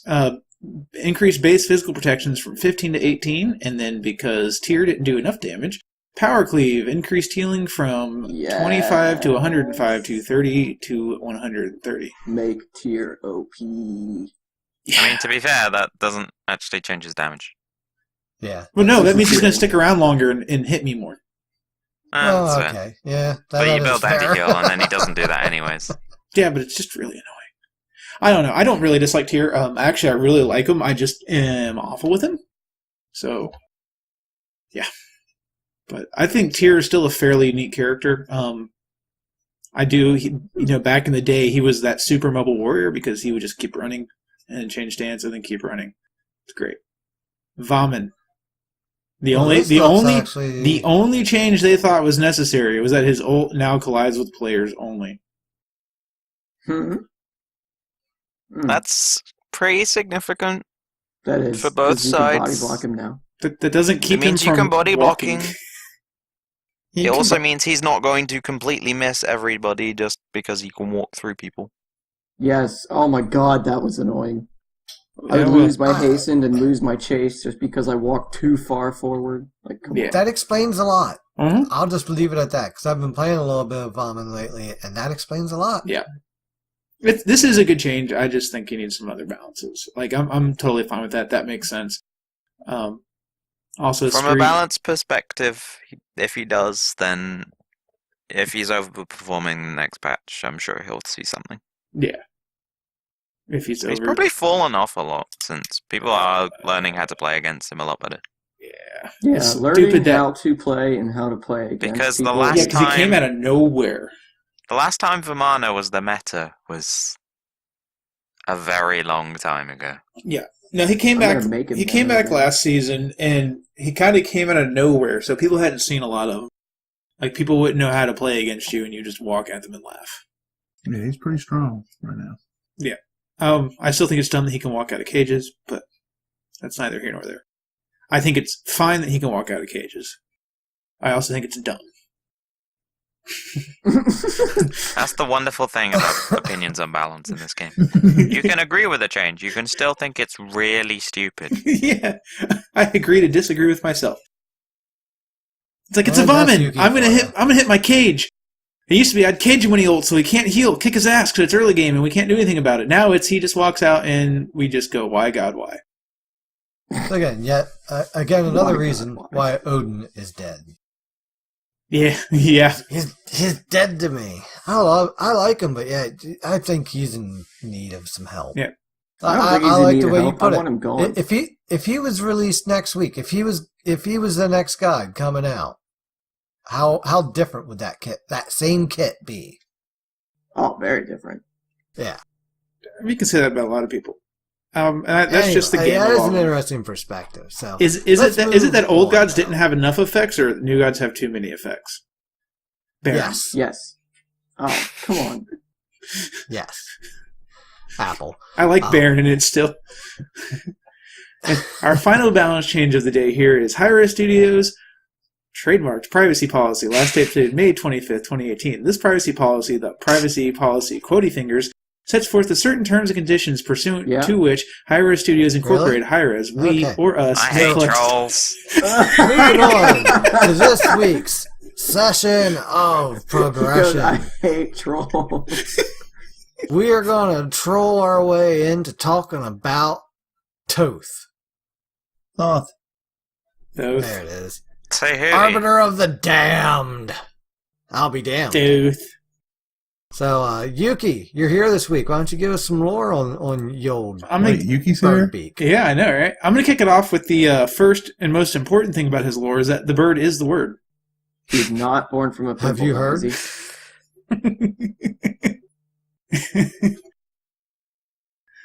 Okay, just No fucking. pimples, Dan. No pimples. No pimples this week.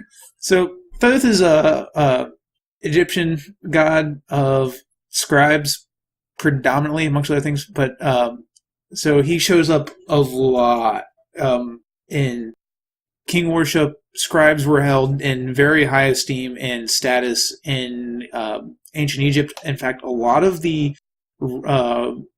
writings we have from Egypt are like scribes talking about what they've been up to, what they've been building, because it was held in such high regards that they survived because they not only had the knowledge to write, but the money to build a tomb. So Thoth in the pantheon served as the scribe to the gods, credited with the invention of writing and Egyptian hieroglyphs. In the underworld, Duat, he appeared as an ape, Ani, the god of equilibrium. Yeah, equilibrium. That's a fun word. Equilibrium. Equilibrium. Who I like reported? that first one better. Yeah, who Equilibrium. reported when the scales weighing the deceased's heart against the feather representing the principle of Ma'at was exactly even. So he also kind of led the council over when you died. They would literally take your heart, which represented all of your positives and negatives in your living life, against a feather, and to see if it comes up as exactly even. So there's no weight on your soul when you pass on to the afterlife. And Ma'at is the huge, overarching, big, important, obsessive-compulsive disorder of the ancient Egyptians. Everything they did was about balance and maintaining that balance, which I honestly, just my opinion here, I think that's one of the reasons their civilization lasted as long as it did, is because they're like, we would go do this thing, ooh, but that would throw the balance out, and we can't do that because ancient Egypt, Jesus. So, yeah, typically he's represented as a baboon or as an iris. There's a couple ways to write his name. It's fun. For those of you who don't know, you can go to Wikipedia, and most of the pages on the Egyptian gods have the hieroglyphs. It's hilarious to look at. But yeah, so Thoth shows up a lot because he was not only a big deal in character in the ceremonies for the afterlife, but also of importance of people in daily life as well with writing, because it was so few and far between. Interesting. All right, Dan, why don't you read through these abilities here real quick, and then Flareb00t and I'm sure Yuki will teach us all how to play this guy. Okay. Thoth's passive is Dead Reckoning. Thoth pens the names of his fallen opponents in his book, recording their weaknesses. After killing 30 enemies, Thoth gains a stack of 3 magical penetration, and killing an enemy god will complete the current stack. He unlocks a new stack every 4 levels, up to a maximum of 5 stacks at level 17. Kills for 1 stack is 30, penetration 3 per stack, max penetration 15 at 5 stacks. His 1 hieroglyphic assault. Thoth conjures 3 hieroglyphs around him, ignoring the basic attack movement penalty. His next 3 basic attacks pass through enemies and apply ability damage instead. If these attacks pass through the glyph of pain, their range is increased by 30. Damage per shot is 40 to 120 plus 25% of your magical power, and there is 3 glyphs. Thoth's Evade and Punish. Thoth dashes in the direction he is currently traveling. After dashing for 5 seconds, Thoth's next basic attack instead fires a magical projectile at the target, which passes through minions, stuns, and deals ability damage. It does not stun anymore. It actually passes through and roots the first hit and slows the rest by 20%. Yeah? Yes. Oh, I'm so good. 30%. 30%. Damn. If either the Damn dash it. or attack passes through the glyph of pain, their respective range is increased by 30. Boom. Damage 70 to 230 plus 60% of your magical power. I don't know if that's the same. Pretty sure it is, though. They didn't change any of his damage numbers. They only changed his base damage on his 1 in Season 6. So yeah. Okay. I need to update his page. Gotcha. Third ability, Glyph Pain. From his book, Thoth conjures forth a hieroglyph in front of him. Thoth's ability, projectiles passing through the glyph receive increased damage, and a range increase of 30. This damage does not trigger item effects. Thoth and allies' basic attack projectiles also receive a lesser damage bonus but no range increase. Ability bonus damage is 15 to 55 plus 5% of your magical power. The basic attack is 10 to 30 plus 5%. And Thoth's the ultimate Kamehameha. Thoth conjures a large glyph from his book and then inscribes 3 more at its corners. When all 4 have been summoned, he sends them forward, damaging all enemies in their path. Thoth may activate this ability again to fire the ability early, doing a reduced amount of damage based on the number of glyphs currently summoned. Alternately, he may cancel this ability at a cost of 30 mana. The damage is insane to even more insane, 360 to 640, plus 0% of your magical power, apparently. 100. 120? 120. Yeah, the website says No, 0. he got buffed. He did get an alt buff though, so it might be 130 off the top of my head. It still is a Yeah, shitload. it's somewhere around there. I don't think A it's lot 0 is though. the It's somewhere between a lot and oh Jesus. It's a lot and a from lot. insane to insane plus insane. Yeah, Yeah. I mean, like, Yeah. from insane to even more insane, plus a little more insane. That's man, about right. Man, I love the Yowzers. bird. I love when they're like, oof, I've made it. And you're like, all right, throw out wall, charge ult, wait for it, wait, now fire. And like, No, you're right. It gaming. is 120%. Yep. It Just was trying to 100. gauge how much damage you get to kill that person from a mile away. Beautiful. Right. Those are the fun moments in Smite, to me. It's like that well-calculated raw alt. All right. It's not they're just lined up. It's like he's doing this, which means he's going to be here in like 2 seconds. I got this. Yeah. Yeah. I love those moments of anticipation. The best moments of anticipation is Loki's gone invisible. I can smell him. Dash, wall, Loki ult goes off. Slow, ult, get out of my game. I'm so glad I'm just so glad it's a slow. I know it's been said, but thank God it's not a stun anymore. Really? I'm sad. I mean, I thought you'd like the stun. It was great stunning him, but it should never. It was a little too much. Like the slow is plenty. I like that it passes through people. I'm good with that. I'd rather slow down 3 people for a mile than stun one. I see that.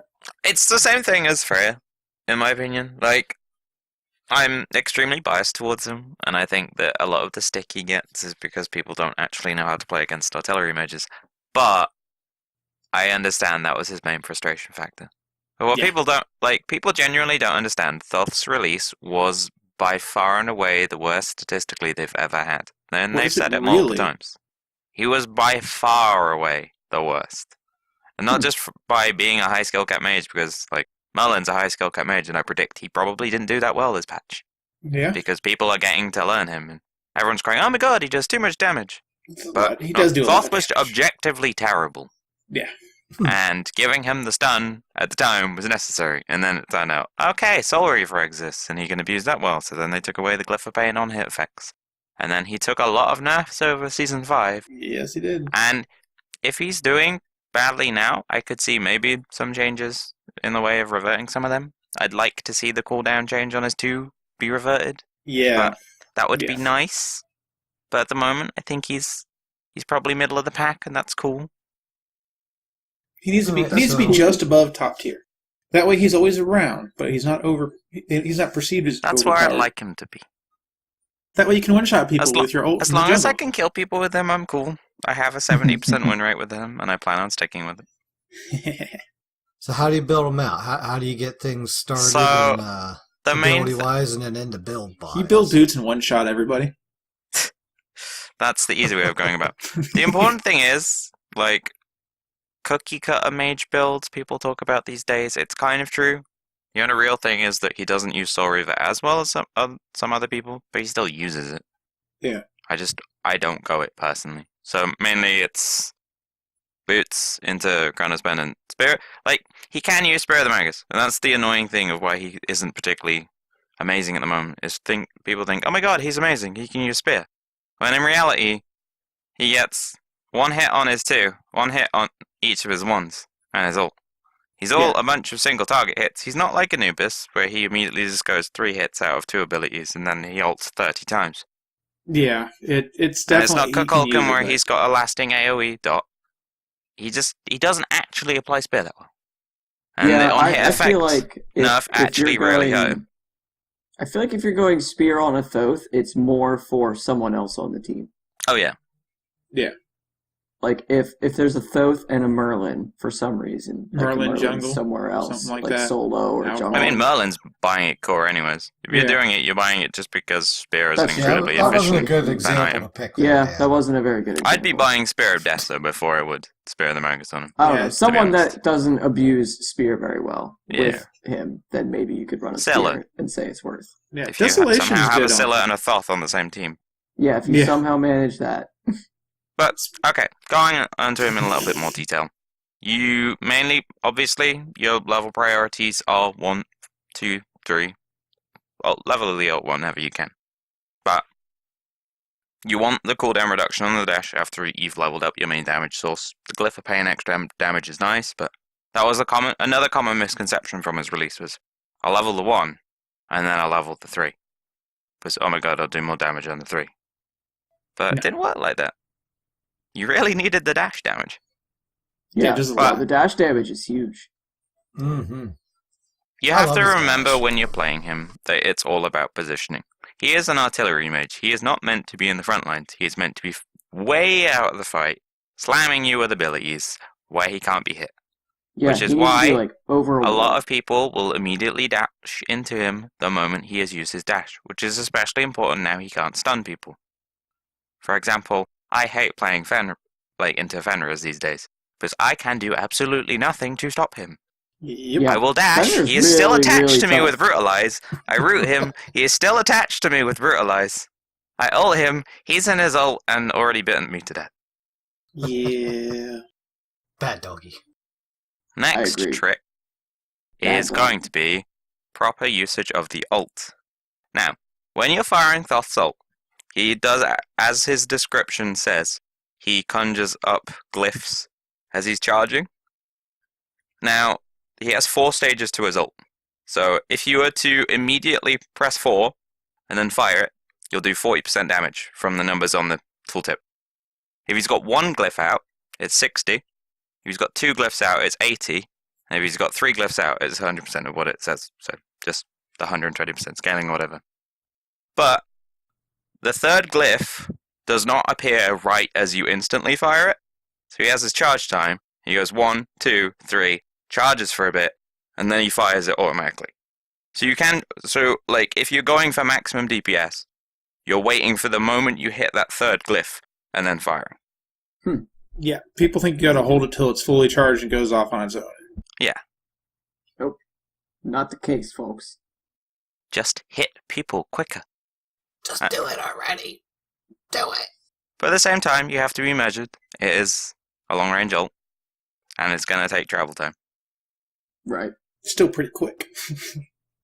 We played against a Toth last night that didn't realize how far away we were every time he tried to use his ult. It was like, seriously, I'm like, I don't even need to move. That's not going to hit me. And it just fell short every time. Like, I felt bad for the guy. Like we're just literally five units further than you can hit every time. Oh, that's a feels bad.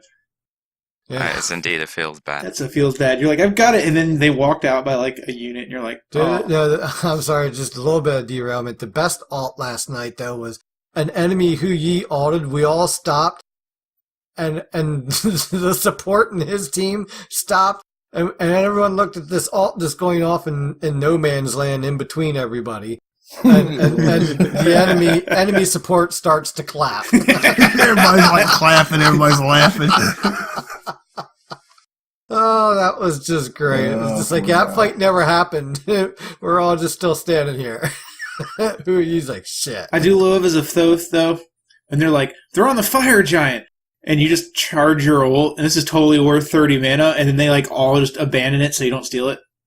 And you're like, that's funny. That's great. I did that like 4 times in a row one game. I just go walk away. They'd come try to find me. Then they go back to the fire giant. You go do it again. They'd all pull off. And I'm like, yeah, this is great. Then my team shows up and we kill them and take it anyways. Nice. Yeah, that is actually a very good trick for the fire giant. Yeah. Very good. And you can pull people off objectives with the sound effect of it without committing to firing the ult. Mm-hmm. It's like the Loki sound effect. You hear him go invisible and you instantly start sweating. Fucking Loki. Piece of shit. Why can't Sentry Wards reveal cloaked characters?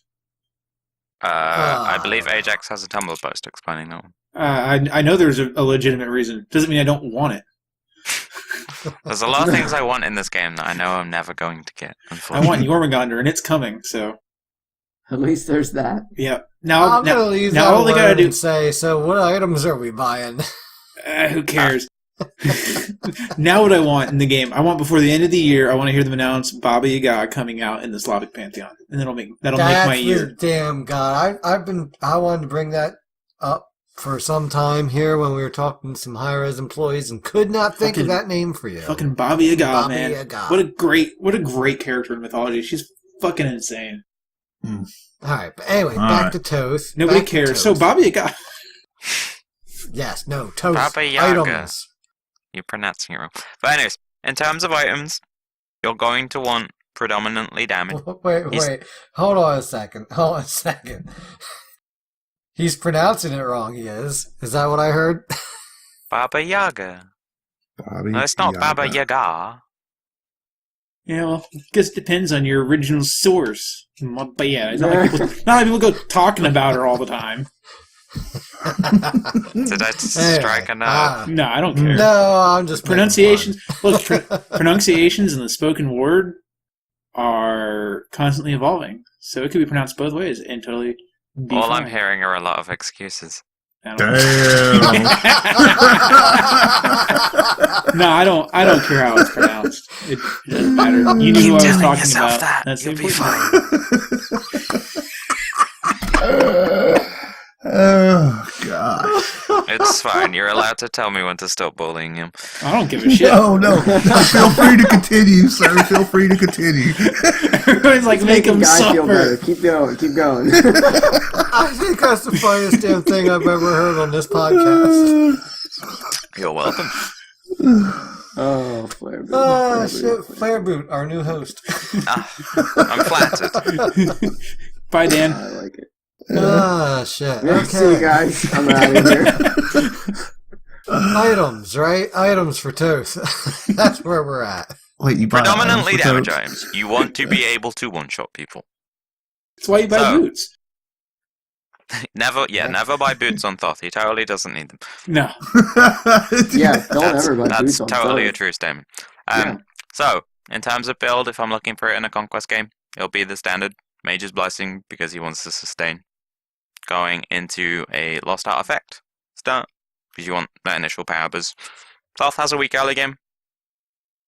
People think he somehow has amazing early game, but again, the change to on-hit effects kind of ruined that because Yeah. now Mage's Blessing doesn't work on his glyph.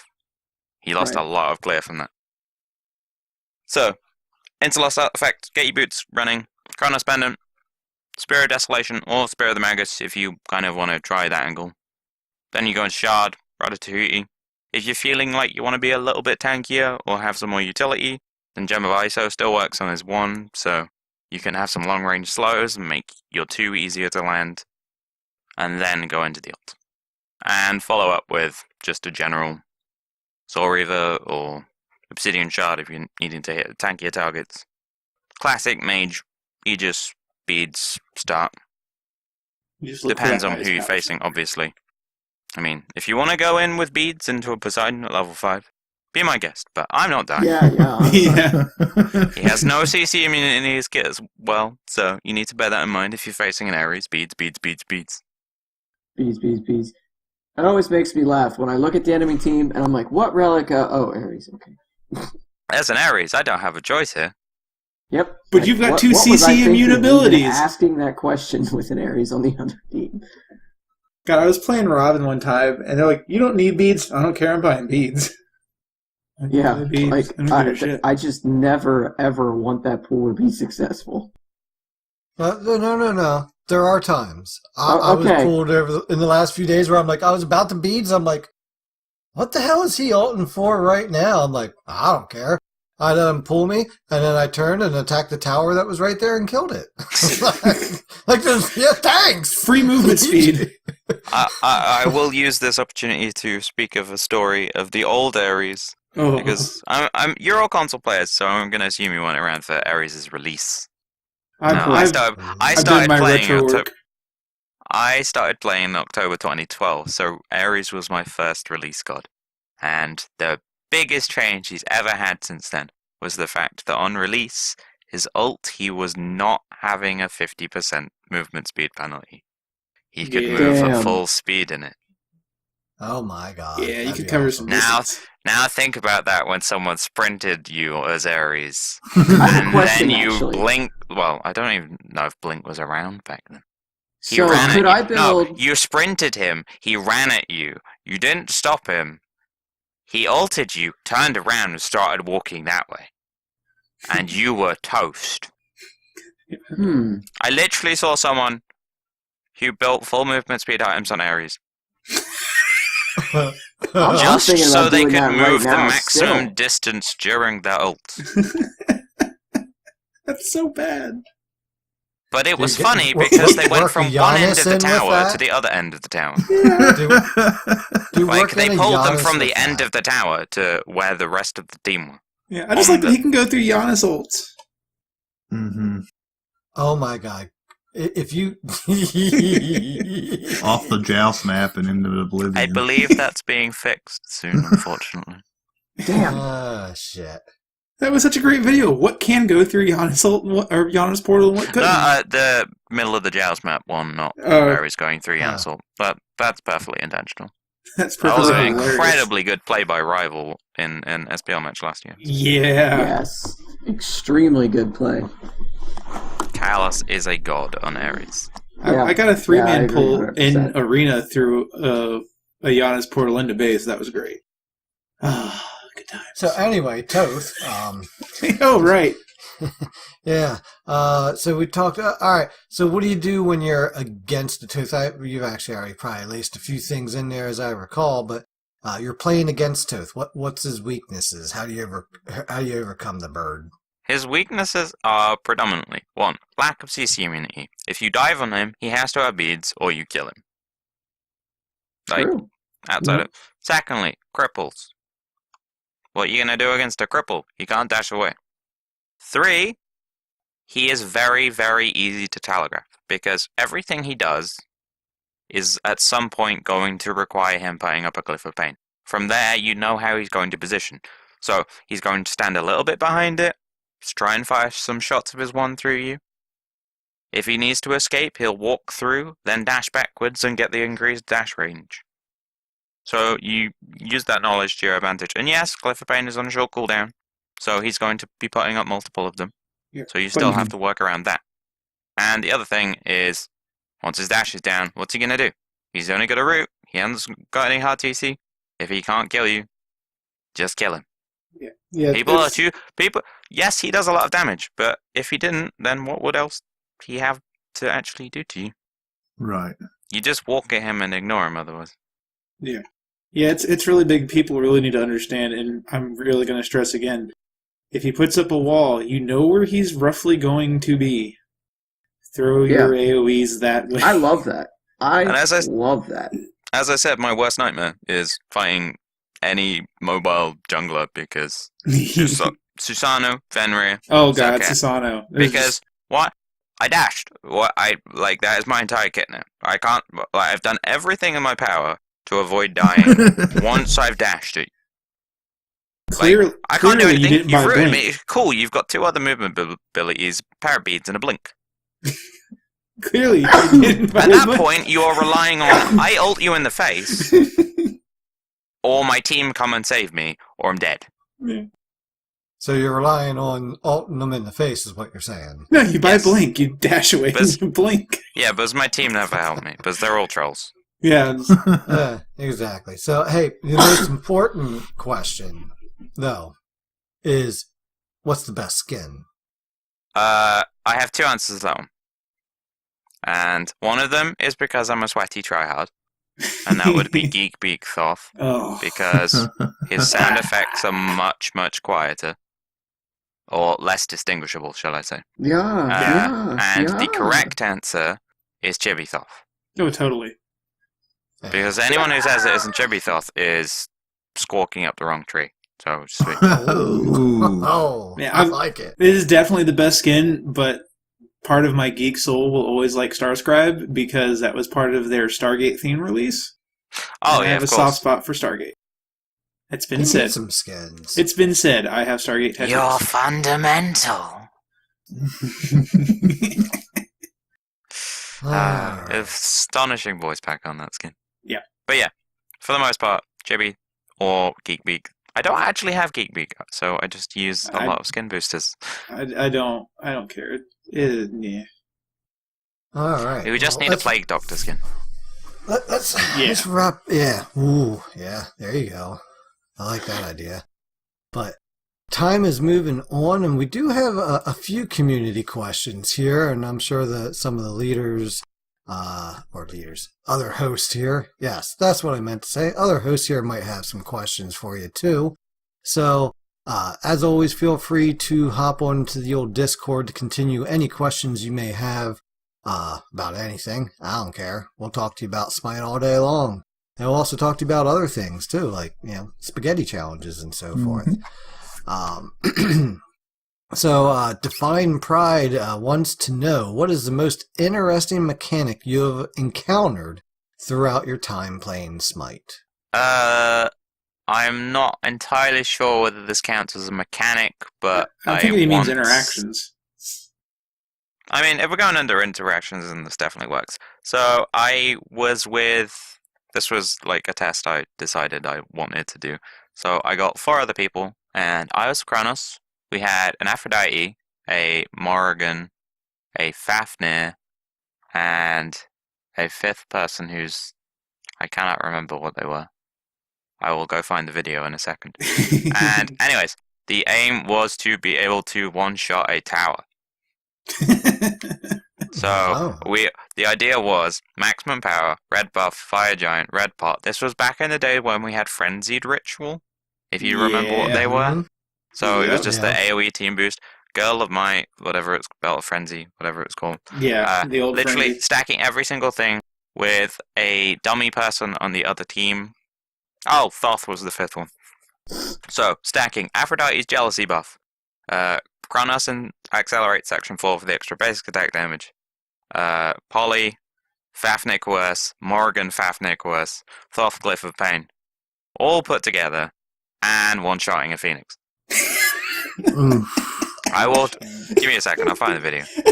Dude, you gotta post that in the Discord. Yeah. It was entertaining. We did it a couple of times afterwards and it messed up. But I think the time we got it right, we didn't even use the Glyph of Pain, but the Phoenix literally just vanished. I like shit like that. So yeah, that would definitely come under the most interesting one. Try hiding under Phoenix now. Whoosh. It was a very... What the hell are they doing? It was one of those tests that doesn't really work in real conditions. The other interesting mechanic is messing around with jungle practice and trying to survive towers with God mode. Because it will scale up 200 times after that. And so you just keep getting hit for 40 times 170 Jesus. before mitigations. Alright. So So, it's like 43,000 damage? I think... no. No, it's 4,000. It's like 4,000. It's 200 shots, it's 20% a shot, so it's 4,000%, so it's 400. It's a lot either way. It's a lot. so we're going back to it's insane. Stupid numbers. Yeah. I think it's Insane. like 6,800 or something. Where is that video? Well, while you're looking for that, I'll ask the next question here. Mr. Nepp wants to know, how long did it take you to write the word of Toth the first time? So going back, I first wrote a kind of like random paste bin document with just a few stats for the Titan and the Minotaur back then, and the structures. And I think that was about May 2013. And I think sometime between then and when I released it, obviously, I'd decided to start writing that, and that was October 2013. So we're just going past 5 years now. So between May and October, so that many months, is when I really started. And I found the video. That's not too bad. I just appreciate it. Oh, yeah. I mean, there's occasional times where I'm just like, how the hell, and I'm like, you know what? I can go get a good explanation right here. Yeah, if you check the Discord, there's the video if you want to watch it. I'm watching it right and now. Also, I know somewhere I have have a link, a pin to your Word of Toast in the Discord somewhere. Oh, lovely. Thank you. Oh yeah, it should be in there. I have seasons 3, 4, 5. I haven't printed out season 6 yet. All You on haven't paper. printed out. Oh my. I'll have to, You've probably got them stored come on, better than man. I have. like, I just They're- keep updating the same document at this point. they're in little clip binders. That way, Okay. that way I can that's look cute. at them. That's when I'm doing cute. this. So That's adorable. those are the only questions we have in the Discord. So I'll throw out there. Come on, folks, speak up. You know, Don't worry, I y'all won't love the bite. show. Get your questions out there. Yeah, exactly. The hosts don't bite. Whoa, You whoa! know? Don't All speak right. for me. Never mind. I can't speak for everybody here, Yeah, I was gonna say, Oh, like, Tim. when self prompted, included.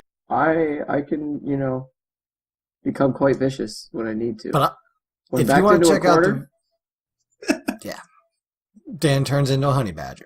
that's correct. A honey I don't badger. give a He goes fuck. for the balls. Honey badgers don't give I a don't give a fuck. shit. Honey Badger don't give a shit. So you want to see the Phoenix disappear? There is a link in the guest questions section of the Discord, provided by your old Flareb00t. Yes, Um, it is great. Question I have for you: how's life as an Olympian so far? It's been great so far. We've just had our first meeting last week, and it was very, very interesting. Got to meet everyone on a more personal level. So, understanding where we've all come from as community members and stuff. We got to have a great chat with Hi-Res, and obviously can't go into too many details because NDAs and whatnot. Mhm. But Yeah. no, it was a great insight into how stuff goes on at Hi-Res, and we're looking forward to being able to work with them on stuff to help the community. Yeah, the feeling I'm getting, and I hope that you and the other Olympians get the same feeling, early on here in the stage of the What first meeting the- in the first year they've done this, is that I'm hoping it feels like it's not going to, I know they're going to take into account your input and the community's input via the Olympians, but your feeling as far as, do you think I'm trying to figure out how to word this. What are your feelings and impressions on, how serious they're going to take this? Because, there's always a balance between every Olympian can go, you should totally rework Loki, and they still would probably go no, but, maybe it would encourage them to, using this example, to, look at the kit and maybe make some changes, but I think this is a common thing that comes up at the moment, which is, oh my god, the Olympians aren't going to do anything. And I can already assure you that we have been heard by them. yeah. Well, I never thought Hi-Res hasn't seemed like the company. I've never seen anything from them that makes it, even no matter what people say about them not listening at all, which is why I think that's glad they're doing this. That way they can consolidate the community en masse through fewer people to have a more technical and serious and on-topic conversation about things. At the end of the day, the point of the program is for us to focus community feedback from a bunch of different perspectives, because that's what we have. We have people from different platforms. We have a competitive coach. We have a comp player. We have a former comp coach and theory crafter. Hello. Yep. We have console players. We have PC players, and big community streamers and whatnot. And the entire point isn't just some design by committee. This is our opinions, and this is what we want you to do. This is us relaying to them what the community is feeling, what their frustrations are, what they feel could be done, and maybe brainstorming with them on possible solutions and getting stuff to them in a timely manner. Yeah. And that's definitely more what we're planning. Our future meetings are definitely going to be more focused on community issues, because the first one was just a very much getting to know and getting aware of the process. And Yeah. because we're working with them, because it's their first year doing it as well. Yeah, exactly. And we want it to be better for not just them, So but all for Can I us, and then interrupt for here whoever's quick? next after us, because Can we're I hoping this interrupt here continues real going quick? on year after year. So just, I clicked on that video you shared. I really like the Kukulkan's name. Yeah. I think he was just someone that I asked for someone to help me test things on Reddit. Yeah. or Twitter. Did you see and the they just- name though? Yeah, It's Split Push. That's hilarious. I think it's It's from time, Australia, so boys. it was hard to time things. It's like the initial Ah. part of the video was us trying to get through to just having one creep to break backdoor protections, who isn't hitting the top, like Phoenix. Is it hitting the... Well, I mean, it spoils the test if he's done any damage to it. Yeah. I could Right. do 1996 and he's hit it for 4. Oh my god, it was And sick then it's though. Yeah, ruined. I just finished it. That's what I was Yeah, giggling I about. just saw it too. Mm. So, I'm They like, love It Olympians took a saying- lot of effort, trust me. Yeah. I mean, Oh, look, I you can see bet. on the timer it's 18 minutes. so basically, general warm and fuzzies from warm and fuzzy optimism. That's good. Like, I didn't think it was going to Yeah, be... pretty much. I didn't think it was going to be like, oh, it's it's not going to work out. I was just... Because, again, everyone out here on the other side has their take on what they think of the Olympians program, and I always hope for the best with it. Hi-Res has been a good company thus far, even if they released Guan Yu like they did. Oh, that was back when they didn't know what they were doing there. Yeah, totally true. I'll let them off for Guan. I won't let them off for Bologna. No, I wouldn't mind retro play. Like, what if you could choose what patch you played on in custom matches, and you could play with a release Guan Yu? Oh, that gives me nightmares. The main reason for that is to do with the fact that Old Guan isn't in the game anymore. It's the same reason as like, oh, why can't we have the old Conquest map or the Yeah. one with 3 lanes and side jungles? It's like I it's want not in old the game Joust. anymore to do with. I mean, Retro Joust was a very rose-tinted goggles thing. I was an old Joust player. dude, I as soon as dueled a I lot. played it a couple times. I'm like, this map sucks. Yeah. Yeah, that map is not as fun as people remember it to No. be. No, it's pretty bad. the game was a lot different back then. Yeah. It's like side jungles were cool back when Arachne had eggs, not webs. But yeah, I think the main thing with like what we're going to be doing as Olympians is we'll be much more focused on getting community feedback and relaying things in a more clear and concise manner. And obviously, the Summer Summit is going to help because we're all going to be going to Atlanta and having some fun at Hyra Studios. Hopefully, we may be able to share some of that with you guys and Yeah. have some fun content for you all. My one thing that I would, bring up to Olympians, to bring up to Smite, and the Olympians project itself is kind of that, feeling that I feel like they just need to continue to do more along these lines of this project, where they interact more with the community. And I just think they need some time and they need some organization to it. Because there's, we've been doing the podcast for a while and we've had a great relationship with them, but it's like, at the same time, I think there could be better relationships from the company to hey, these people are a serious podcast. These people do this, and working with their creators, a little bit more to work with the community and just, a little bit better organization overall. Yeah, with no, it. that's understandable. They are so going down the right road, and I'm so happy to see. I mean, that's the that. thing people don't understand is that like this age of developer community transparency is so beyond what it used to be. Like Yeah, and companies Hi-Res is still better than Digital a lot. Extremes who do Warframe. Like if you compare the current successes of Warframe to like how people think towards Destiny and Bungie, you think the level of openness between the two is completely different. Oh, yeah. I mean, Smite, you've got community skins and everything, and obviously, like, they're difficult to do. Especially when you've got so many sides of the community thinking, oh, I want this, I want that. And it's obviously going to be impossible to please everyone. Well, But it's just trying to make sure that as many people as possible are happy. You just got to take a page out of the Book of Thoth and the Egyptian, culture and find that balance. Right? Yeah. Yep. Yeah, see, I tied it all back What together. a callback, sir. What a callback. You Ah, did a The thing. real I'm so call- proud of The you. real callback would be me doing a pop quiz and saying, what is the name of the alternate version of Book of Thoth that's scaled based off time, not stacking? Oh, that was the Book of Dave. Ah, clearly. In fact, it was actually Mart's tome. Yep. There you go. So there's your fun All fact right. for the day. Any other questions, hosts here before we wrap up for today? So, what made you sit down and write the Book of Thoth?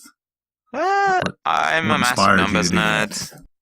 I mean, I've done a maths degree at university. I've always been a numbers nerd, and I think mainly I just wanted more of a sense of clarity on how things in the game worked, because there's nothing around about it. It's like the wiki has some stuff. I know at times they've copied from me, especially when I see it word for word. Yeah.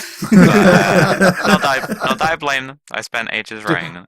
Yeah, But, I mean, I like, understand because we're talking about the same thing, but when you copied Fart Nugget, come on now. That was a test. At least throw the credit out there for it. I do remember once trying to leave a mistake in there on purpose to see if they copy it, but That's great. Yeah, a lot I of can't the blame others. some random wiki editor for that.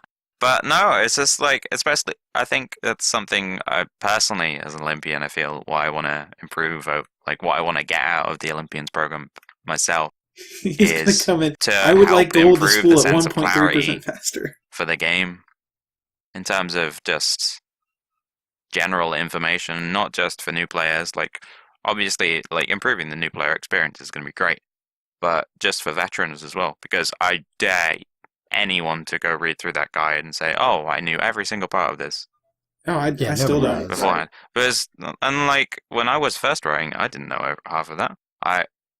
Dude, you wrote it all, and you probably still don't know my it tower, all. to go back to the old days to show how like retro we really are. The ancient versions of the tower tests I used to do to try and work out how much protections they had before I knew that they had hard-coded damage mitigation in, which I didn't know for ages. Because that's one of the things that I only found out due to having a good relationship with Hyras. But There you go. the person I was using as a test with that was none other than not Hyras Ponpon. Oh, wow. That's Pre-high-res That's to put a time on it, is to say it was not Hyras Pompon. He was back in denial then. Back when Tomorrow. denial was in Denial. sight. Denial Yeah. Pompon. Back in denial. Actually, I like I'm how not you tied sure. it all back to Egypt Actually, there again. it might have even been Curse. I'm not even sure anymore. All right. Genuinely one more. don't know. When does But yeah. season 6 Word of Thoth come out? I'm nearly done with it, and I'm hoping to get it out the same day as the release of The World Serpent. Ooh. Nice. I'll So get I 2 can have presents. Very everything soon. perfectly up to date, and have Awesome. nobody saying, "Oh, this isn't what's currently right." Not that anyone will, but I might. You never hopefully know. by the time that people are listening to this, or maybe a day after, it should be out. Man, I get double presents. I get Double presents, Jormungandr indeed. and the new Word of Thoth. I expect a picture of the printed version. Yeah, Okay. there you go. Yuki's binder's I need getting the In bigger. a cute little binder. You know what? You know what? I just might 3D print a custom cover for it. That would be very cool. There you go, Yuki. That would be awesome. You should do that and send a copy to him. I gotta draw it. I'll definitely I'll work on it. It'll probably take me, with work and everything, with my spare time, it might take me like a month or so to draw it up good enough to be worth printing. Yeah, that'd be an amazing idea. I'd love to see that. Question is, do we go with the book from his skin, or do I look through Egyptian mythology for something a Go little for more the book. accurate? Go for the book. Go for the Default book. skin book. The which skin book? The default skin book. Okay, that should be easy. There you go. Gotta have it classic and. Classic. Yeah, but I could pull it from. I mean, mythology. the other example of I never had a name for it. So when I was trying to find out what I should name it, because obviously just Smite Mechanics Guide is incredibly boring and nobody would read it. So I went back to Hyres Duke, who was the community manager back in season 1, even before that actually, and he suggested that as the name, and so it stuck. There you go. And Sweet. Nice. while it does Bob occasionally Druckle. pain me, the amount of people who say, "Oh, you wrote the Book of Thoth," and I'm just like, "Nope, that's the Smite item." Yep. But I understand the intention behind it, and I'm very happy to have had an impact on people I regardless. wonder if I got a hold of Hi-Res. I wonder if they'd send me a render of the book. If they'd send you what? A render. Like a three-dimensional model of the front cover. Maybe? They might. Maybe, yeah. Yeah, it might. I mean, it I might could not Maybe be. probably something ask cool for with you. it. Yeah, I mean, I don't know if they'd have it. I don't think in the game it's really 3-dimensional. I think it's the edges are done in 3 dimensions, and then the main image in the center is I can definitely ask. 2D. But I can always it'd be easier to raise it than have to draw those feathers because All right. IR is not that You guys good. got a side project now. Yeah. Oh, I came I- onto a podcast and ended up with homework. Nah, You didn't know that was coming now, Tragedy. did you? paint it up and Ah, everything. shit. Be great. All right. So I did find in our Discord we have a link to the World of Toth pinned in our Smite Theory crafting channel. Figured that was a good place to Yeah. have it. All right. If you So, don't, then hey, it's just thewordoftoth.com. Yep. There you go. So, well, speaking of giving out ways to get a hold of you, let's go ahead and wrap things up here today. So, Flareb00t, how can people find you and reach your resources and so forth? So, if you want to find me on social media, I'm u/Flareb00t on Reddit. I am at Flareb00t on Twitter, and you can find the Word of Thoth at thewordoftoth.com, as I've just stated. But yeah, if you want to find me, come see me there. If you've got any questions, then feel free to send me a DM. If you've got any feedback you'd like me to present as an Olympian, then I will be happy to hear it from you. Rework Loki. It'll never I happen. don't think it's happening. It'll never happen. I really don't think it's happening. Nah. All right, Yuki, how can people get a hold of you? You can find me on PlayStation at ryukotse_Yuki. Hopefully find me on the Switch here soon. We'll just see how that works out. You can find me on Twitter at YukiGaming22 and shoot me a line. I've got a couple new friends requests on the PlayStation, so if you're a listener and that was you, sorry, I haven't played with you yet. Life is weird, work is crazy. Eventually we'll get back into a normal rhythm, and we will make sure to throw you in games so that we can all make fun of Dan. Agreed. If no one's there to make fun of me, it's not fun for me either. That's totally true. And speaking of Dan, how can folks get a hold of you? You can find me on the Twitterverse at SplitPushPodcast with no A. You can get a hold of me on the PlayStation at DirtXNapXDan, and then on the PC at DirtNapDan. Guy. You can find me on Twitter at GSmitey. You can find me on PlayStation at GuyAJ78. And you can find me on Xbox and I guess the other platforms at GuyAllSmitey. All right. And before I give you my goods, we got a battle pass to give out. Let's see here. Oh, yeah. There you go. Where is it? Here we go. Let's see. View reactions. Yep. Okay. All right. Let's get the old dice out here. You know, like to do it old school. Lucky number 14. 2, 3, 4, 5, 6, 7, 8, 9, 10, 11, 12, 13, 14, 15. That looks like Con-Radical. Congratulations. Ooh, Conradical. You done won. Sweet. The battle pass is pretty sweet. Before I like that. Yeah. You the winner. All right, so there, got that out. And you can find good old Dirt Naps Dad here on PlayStation and the Twitterverse at dirt_naps_dad. You can email us at community at splitpushpodcast.com. And, you know, we got the Discord. I got links to it pinned up on my Twitter, or email us for the link. We'll get it over to you, however, you know, and join in. You can also check out our YouTube channel, which, again, got links to because we don't got a fancy name in there yet. So yeah, make sure you hit that subscribe button and help us out, help us achieve that, goal there of getting a custom name. And hit those like buttons, hit the little hearts, hit the subscribes. You will give us that positive feedback. And hey, if you got other constructive criticism to give us, you know, hey, let us know. We're always looking to make things better here for you.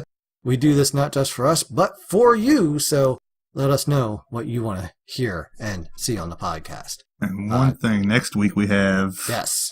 Alpha I didn't forget Jackal about coming you, guy. on. So, Alpha Jackal. Yeah. All right. So, hey, if you got any questions for him, make sure you head on over to the Discord or hit us up on social media and let us know. And we will ask for you. Or if you just want us to talk about something, let us know. If you want to make fun of Dan, totally good with that. Yep. Also good with And that. Guy, right? Tune in sometime this week on the Discord to catch the Spaghetti Yeah, Challenge. Spaghetti Challenge. I have high That's right. expectations. High expectations. There we go. I mean, Dan's reaction is going to be pretty hard for Herb No, to Dan's beat. reaction was pretty good. I mean, Yeah. Don't I mean didn't slapping wanna somebody talk with about spaghetti it, in but the I face mean, while they're sleeping is definitely get a good reaction. And hey, anybody else out there that takes the Spaghetti Challenge, make sure to share that video in the Discord as well. So high five. But hey, we're heading out, folks. It's already a long one here. I figured we'd give you some extra time since we were looking for episode 43. I don't know if we ever found it or not. Actually, we did find part of it because we went over your again. Y'all freaking broke up. This is why I'm not allowed to miss the podcast. Yep, exactly. So, hey, It's Beagle's when fault. it comes to dirt naps, you gotta give them before you take them, and when all else fails, Split push.